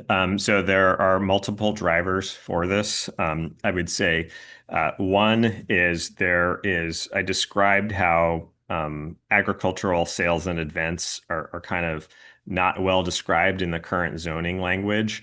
There's this so-called local serving provision. And I think the county staff and county planning commission had a heck of a time interpreting this fairly ambiguous language. So that's kind of one vein. Another vein is related to the religious institutions that I mentioned. That sort of nastygram from the Department of Justice sort of got Santa Clara County on the track to address that in the county zoning. And then third, there has been case law, recent case law that sort of describes how agricultural land under CEQA is a little bit unique to mitigate for because you can't really create new agricultural land, right? So with that, what is the only feasible way to offset that impact? Well, a judge determined it would be through something like one of these conservation easements. So sort of those three separate but related things sort of conspired to drive the county towards this. I think it's been like 5 years in the making and different elements of that. Thank you. Good Chair, just on that last point, I don't understand the county's logic. I mean, Aaron correctly stated the point and the county's position, but the law hasn't really changed.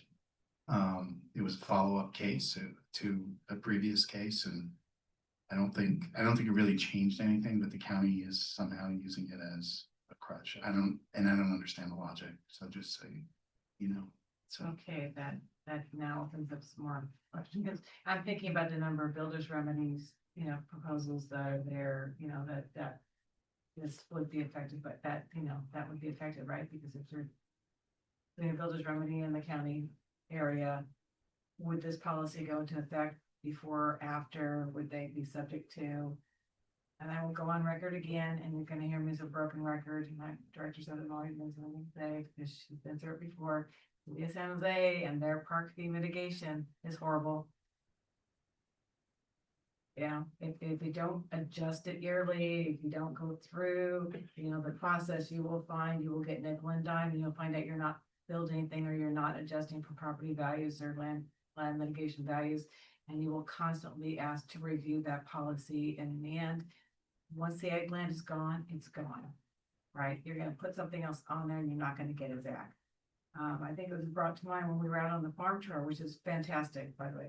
I really, really enjoyed it. I had a conversation with Mr. Van Dyke, who is concerned about it as well, because he's sitting on, his farm is quite large, and what happens to that? You can't get that back, right? If somebody wants to retire or whatever, and you build a bunch of single family homes, and you've lost that prime land. So part of the direction we're going with the Open Space Authority is to try and encourage local farming, to encourage the benefits of agriculture. And I hear too often that agriculture doesn't work. So this is just setting off a little ding, ding, ding in my head going, you're not helping me when you say, the county's not, this doesn't matter. My little things are going off going, this doesn't make sense to me. What's driving this, right? Who wants to see this policy? Is it to encourage another use of land? Is it a workaround? So I just want to make sure we're really, really tight with the feedback that we're getting, because again, once it's gone, it's gone. We can't go back, and we don't want to open a door like going back to allowing cemetery use because it came in at the very end of the master, the general plan update format, and somebody snuck in and said, and everybody's tired. Let's just include cemeteries. Well, it's not going to happen for a long time. Let's just add it in there, which is kind of what that happened. And now look, we're dealing with the back end result of it. So I think it's something that up most mind.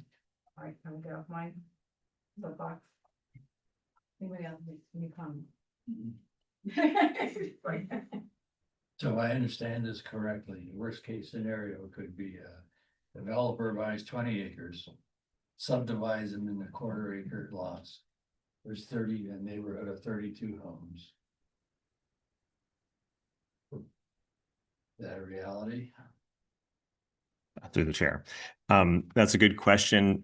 One thing I will highlight that this policy, though imperfect, I think, is more protective of agricultural land than the current zoning, right? So you're right that there's, that would be a discretionary approval at the county in that case, right? That type of subdivision as well as development.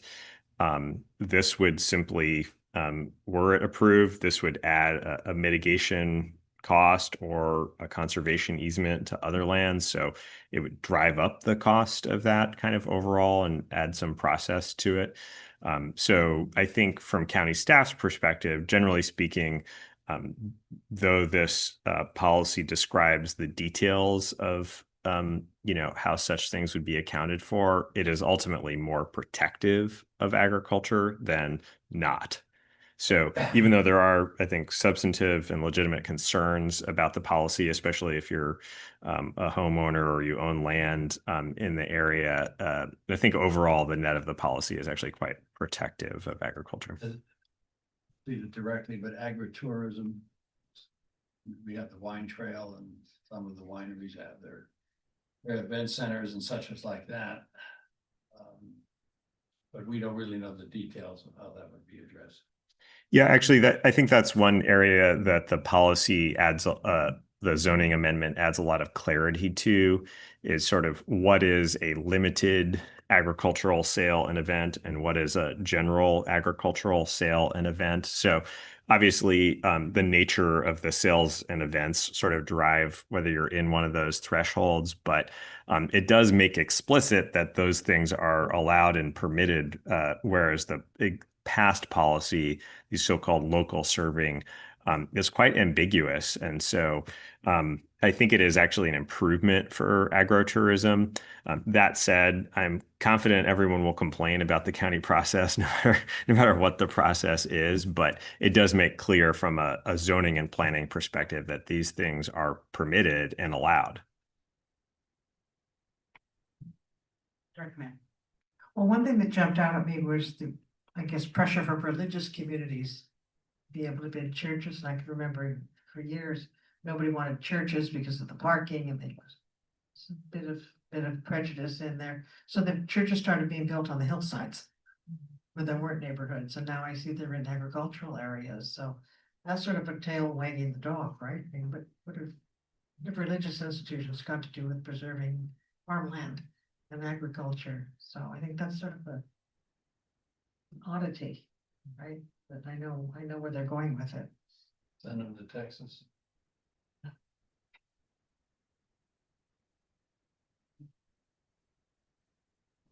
Yeah. Aaron, at the CAC meeting, you presented the same information and I walked in late, but I knew that there was some kind of robust discussion going on with the CAC members. Can you give us just a brief overview? Sure, through the chair. I mentioned, Justin Fields asked some questions about, I think sort of highlighted my comment about sort of farmers' retirements, right? So that was one area that kind of got an amen. And then the other thing that Justin highlighted was like a concern about, if I were to build farm worker housing on my property, would I have to mitigate for that? And the staff's response was that no, because those are agriculturally serving development.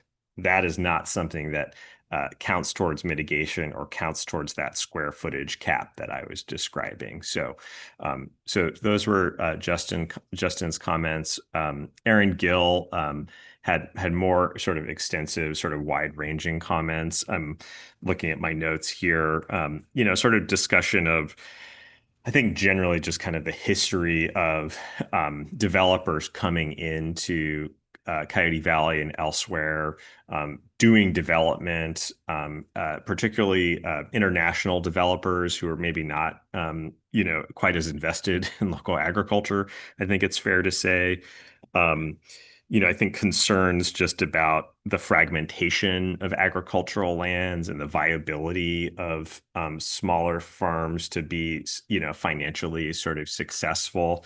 So I think my takeaway from Aaron's comments were, less about the particulars of the proposed sort of policy and more just, reminding me and the board about the challenges that farmers face. I think that's a little bit like what my staff heard from the Small Farmers Association, is just kind of like, how do we permit our agricultural businesses and make those sort of thrive? I think those of you who attended the ag tour kind of heard that a little bit from Hector, I think was his name, on the Three Feathers farm, where it's like, okay, I could do more, but how do I get the meter there? I mean, that's PG&E, but like, how, can I have events here? But then I need to do all, you can see for a farmer like him where just taking on that additional work, just not worth it, right? He's kind of like, I got other problems, to deal with on the farm. So I think that's a big area of concern just in general, that I think this policy on net does create a framework where people can apply to get agricultural sales and events established on their property. And those things we know, just like if you've ever remodeled your bathroom or done anything with your city or county, permits are a pain in the butt. The county is taking measures to, they've recently hired additional staff to help with agricultural businesses. They've already have Julie Morris, who works with UC Cooperative Extension in the county, kind of in that agricultural ombudsman role. So I don't think that'll solve all small farmers' business problems, this policy, but I think on net it does clarify the rules and make possible the sort of agritourism related things.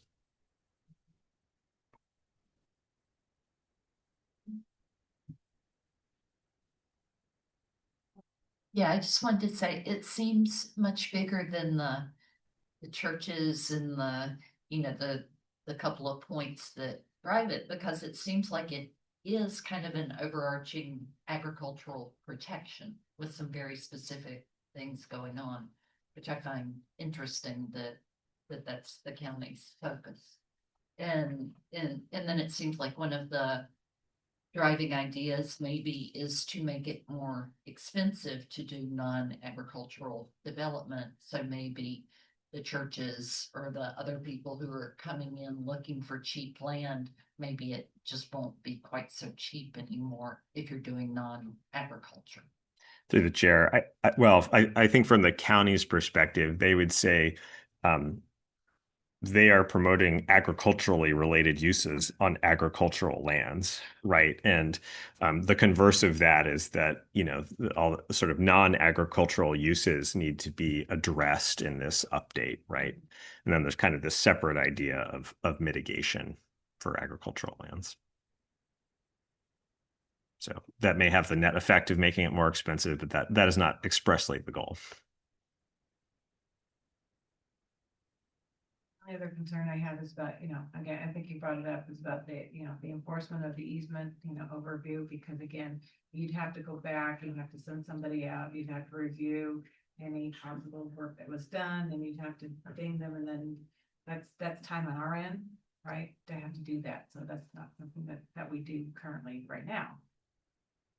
So currently we hold several agricultural conservation easements. So it's not, foreign to our workflow in terms of what we do. But yeah, I think at the CAC, I forget which member asked a question, well, how many of these are we talking about?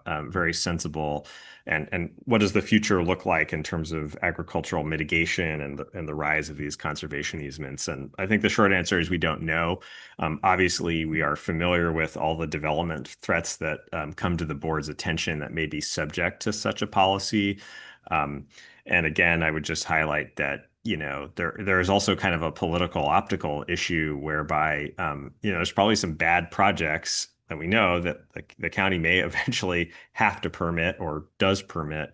And we probably wouldn't want to hold those conservation easements. So, that is one part of this policy to highlight for the board. So the original recommendation last year, actually, from staff that the board approved, was to develop a sort of policy, our own sort of rules about when and where we might accept such easements kind of concurrently.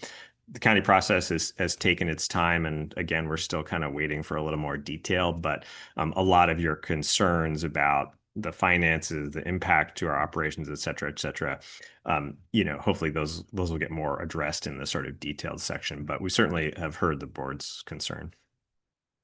Okay, great. Thank you. And I expect this is going to come back to us as this process progresses. At the board's discretion, I'll come back whenever.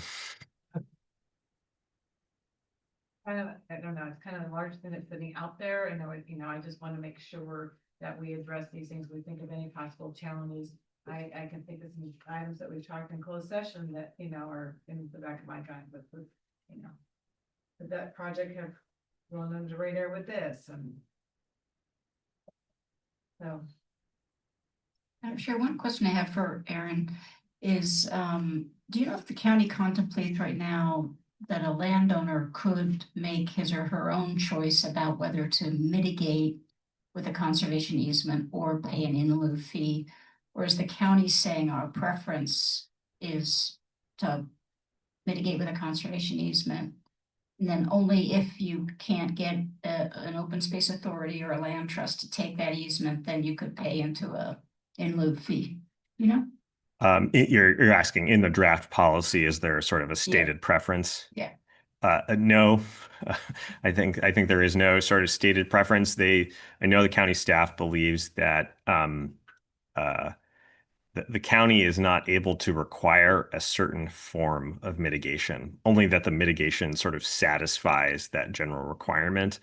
Bill and I are giving eyes, but that's how they've set it up. I think as I mentioned, we have some preferences for below a certain acreage size. We would prefer a fee because we don't think it's practicable for OSA or anyone to enforce a 5-acre conservation easement. But above a certain size, an easement may be preferable for us, especially where it's well situated. I mean, one policy consideration is like, if the property was right next to ours, then maybe we would consider a very small easement because it has so much, sort of connection with what we do, right? Another point that we might bring up with the county, and we ran into this with the Santa Clara Valley Ag Plan. Jake Smith was working with us, and he was working with his counterpart at the county. We found out, that there could be cumulatively a lot of productive agricultural land and agricultural soils, even if you had development.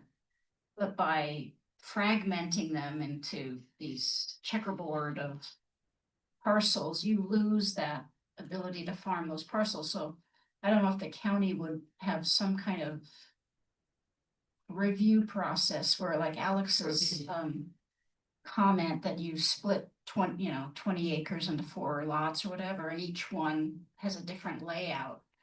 But if knowing that the county'd say, we want to see the totality of that ag land preserved on these lot splits, something like that could help too. Mm-hmm. One other comment I'll relay from the farmers we visited with is, I had a lot of curiosity, right? Like, what would it take for them to come farm with us, just kind of conceptually, right? And the interesting thing is they would all be interested in doing more farming if it was immediately right next to their property, right? They're like, if you gave me 5 acres right next to it, I would farm it, but don't give me something across the county because it's just not feasible. So Andrea's point about connectivity is a big deal, especially when you think about, is that question, is 5 acres a viable farm? Well, it is if you own the other 100 acres next to it, right? Or the 20 acres next to it. So it's all kind of contextual. And we see that a lot with different agricultural operations in our area. Any comment? No? Thank you. Thank you. Right. It was changed since the last time you brought it forward, so I expect it's gonna change again. All right, so we are on to committee meeting summaries. Administration and Budget Committee. I know, I'm trying to go back, and we talked about. I think Elizabeth Loretto has a summary for you, Madam Chair. Does, yes, I know. Now that I think about it, we had a very fun and robust conversation about the employee handbook earlier this month. And some of the recommendations that staff are considering bringing to the board. We got some great feedback and also hopefully had some educational conversation for our committee members about kind of government benefit structures and some of those things, but we'll be working up the recommended language and bringing that to the full board in October. Great, thank you. Citizens Advisory Committee. Thank you, Madam Chair. The Citizens Advisory Committee met on Monday and they, as I mentioned, had a very robust discussion with Aaron. And I was also able to give to each CAC member a copy of a very short booklet called Words of Wisdom for Nonprofits by Mark, help me. Jim Morgan, who ran Applied Materials for many, many years, just as a way to get them thinking about their role as CAC members, and they seem to really enjoy that. But the CAC is moving right along, and they're engaged, and they're giving lots of really great comments. So it's great to sit in their meetings. Thank you. General Manager. Yeah. Sure. How many members are on the CAC? A lot. Is it so many per district or is it just? Through the chair. There are 15 members. Yeah. There are 7 district representatives, one for each of our 7 districts, of course. And then the other 8 members are all at large. Okay, thank you. Welcome. Okay, General Manager. Thank you, Madam Chair. Just a couple things. The last few weeks, we've been pretty steeped in the LS Power PG&E negotiation with OSA. We submitted comments on the draft EIR recently, and then we participated in what was called a pre-hearing meeting with an administrative law judge, which was a process for all the parties to the project to participate in. Our understanding is that both LS Power and PG&E support co-location as the environmentally superior alternative.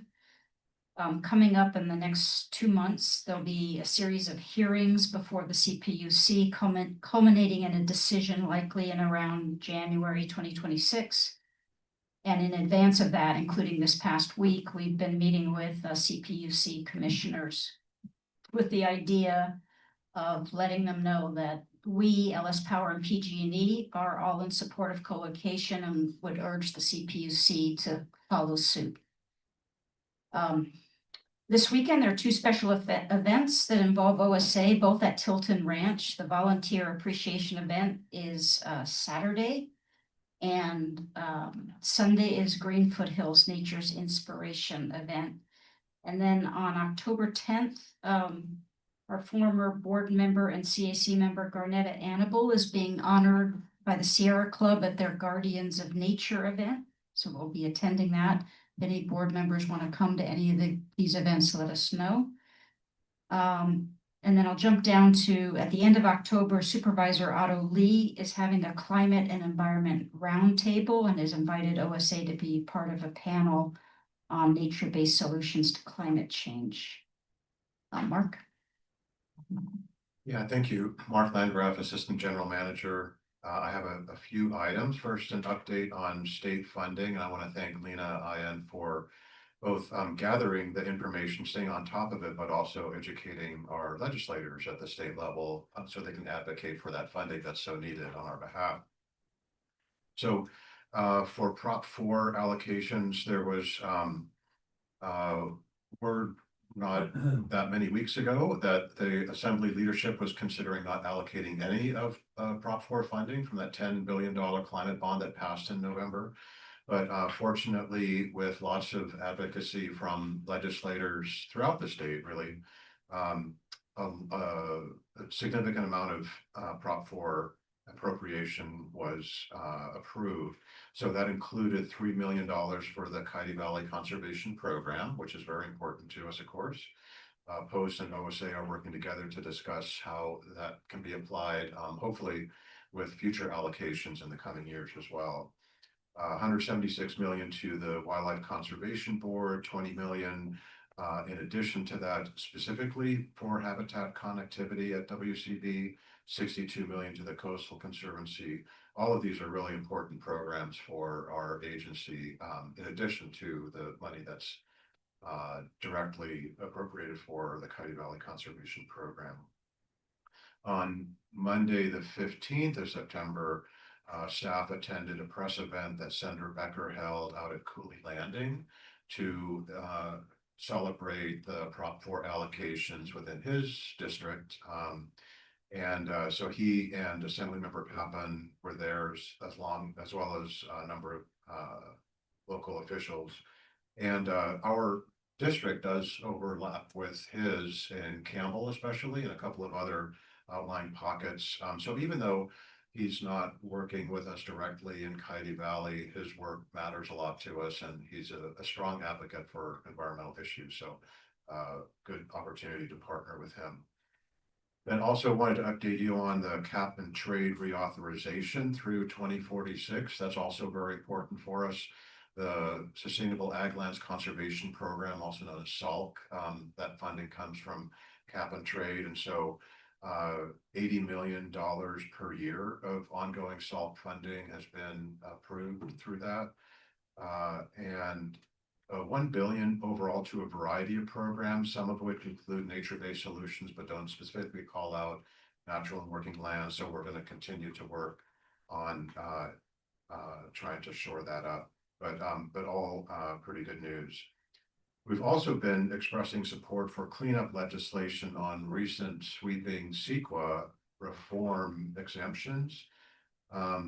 They were, intended to support infill housing and certain green energy projects, but as so often happens with legislation that's focused on a particular benefit, there are unintended consequences that can be detrimental to our conservation mission. And so, for instance, there are some definitions of advanced manufacturing that are very unclear that could be allowed on lands that may threaten our conservation goals. So a number of the elected officials within our delegation have expressed support for cleanup, but were unable to achieve it before the end of the legislative session. So this will continue on in the next legislative year. So we're going to continue to work with those legislators. Champions, especially in our delegation, included Senators Cortese and Laird, Assembly members Colra, Pellerin, and Lee, and others.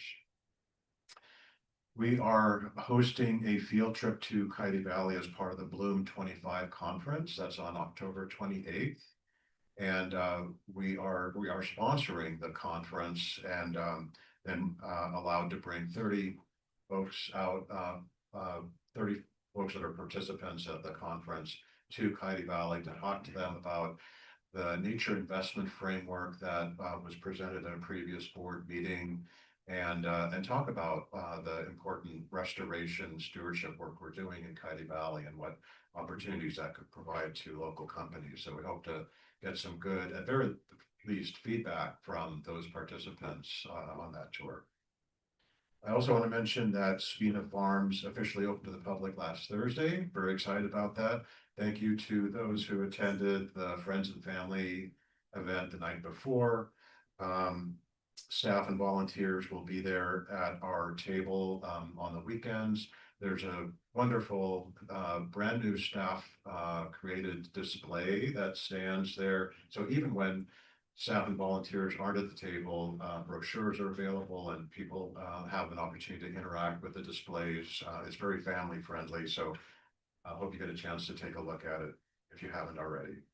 Their hours vary, but generally it's 9 to 6 during the week, 8 a.m. to 9 p.m. on Saturdays, and 9 a.m. to 8 p.m. on Sundays. One more thing I wanted to mention is that tomorrow evening at the Central Park in the city of Santa Clara, we will be staffing a table at Assemblymember Arn's Fall Harvest Barbecue. I think it's the first major event for him. He's been a terrific supporter for us, and so we want to honor him. Already 350 people registered for that barbecue, but if you're interested, it's from 6 to 8 p.m. Friday evening at Central Park. Thank you. Evening Directors, Lee Rauscher, Assistant General Manager. A couple of quick updates for you. Just want to add a little bit of information to the volunteer appreciation event this Saturday that Andrea mentioned. As we were sharing many fun facts earlier today, it was noted that our volunteers last year contributed just over 5,000 hours to this agency. So that's like 2 full-time staff members. It's wonderful. So if you, as Andrea mentioned, if you're available and would like to come celebrate the volunteers and share a tamale, we'd love to have you there. The other item is to bring to your attention a training opportunity through the California Special Districts Association, or CSDA. They are holding their last Special District Leadership Academy in Monterey, November 16th through the 18th. I've also enrolled in this course. It's for board members, senior staff. So because I've already enrolled, you all could get a discount if you'd like to come along for a few days in Monterey. There are many topics that they'll cover over those few days. They include roles of board and staff, how individual values, skills, and knowledge help shape effective boards, the board's role in setting direction for the district, and finance and fiscal accountability. It really runs the gamut. I've been to some of these in the past. They're usually very valuable. It's a good way to make connections or meet old friends. So if you'd like information on that, please let me know. And a reminder that as part of the budget that you approved in June, there is money in the budget to pay for your training. So please let me or Caroline know if you're interested in attending.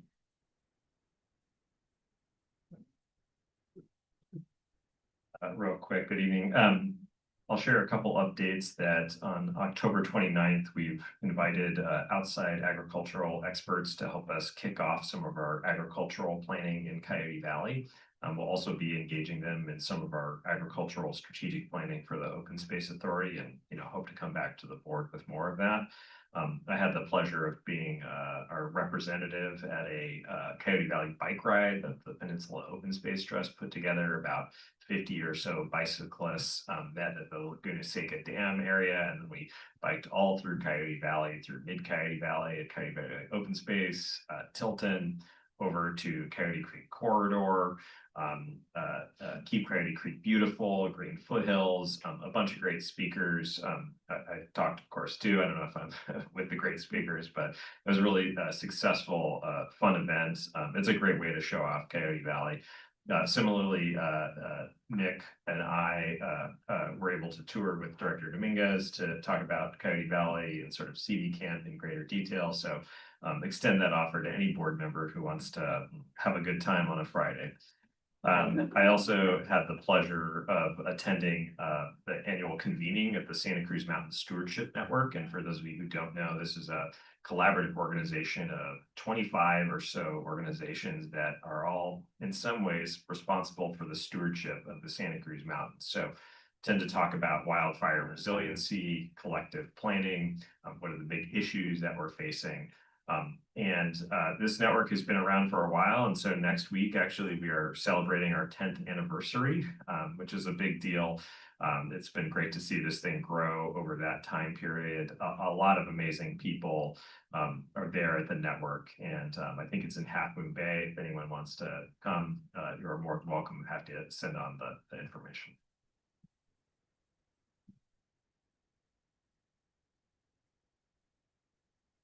Good evening. Again, directors, quick update on the Rancho Piñata Regional Trail Expansion Project. Staff shared an update to the Citizens Advisory Committee on Monday. Like Director Sutherland was saying, really enthusiastic response. A lot of great comments about backcountry camping, how grazing's gonna fit in. And we're actually able to share some of the preliminary trail options, which will be going out for more public input in the next few weeks here. So we received that input and shared some updates also on the public outreach. We got over 700 responses to our public outreach, so we shared some briefs about that. And our communications team also did some social media public outreach, which was a new thing for us. So really exciting updates, a lot of enthusiasm about the project. Next steps to take it to the Land Use Stewardship Committee in October, and look forward to sharing the updated survey with you all. And like we asked the CAC, when you receive it, please do share with your networks and get the word out that this project's coming. Thank you, Director. Good evening again, Directors. Elizabeth Barreto, Administrative Operations Manager. I teased that the employee handbook would be coming your way in October, but the other probably slightly more exciting thing is that on the dais at our October board meeting, you will have new tablets. They will be much larger, easier to read. It is still a web interface. Your one meeting interactions will still be the same and all of that, but it'll be, I can't remember. I wish I knew remembered the inches now, but I want to say they're like 12-inch tablets, like 12-inch displays. So no squinting required. That's all. I'll leave it there with that. No, but I'm happy to answer questions.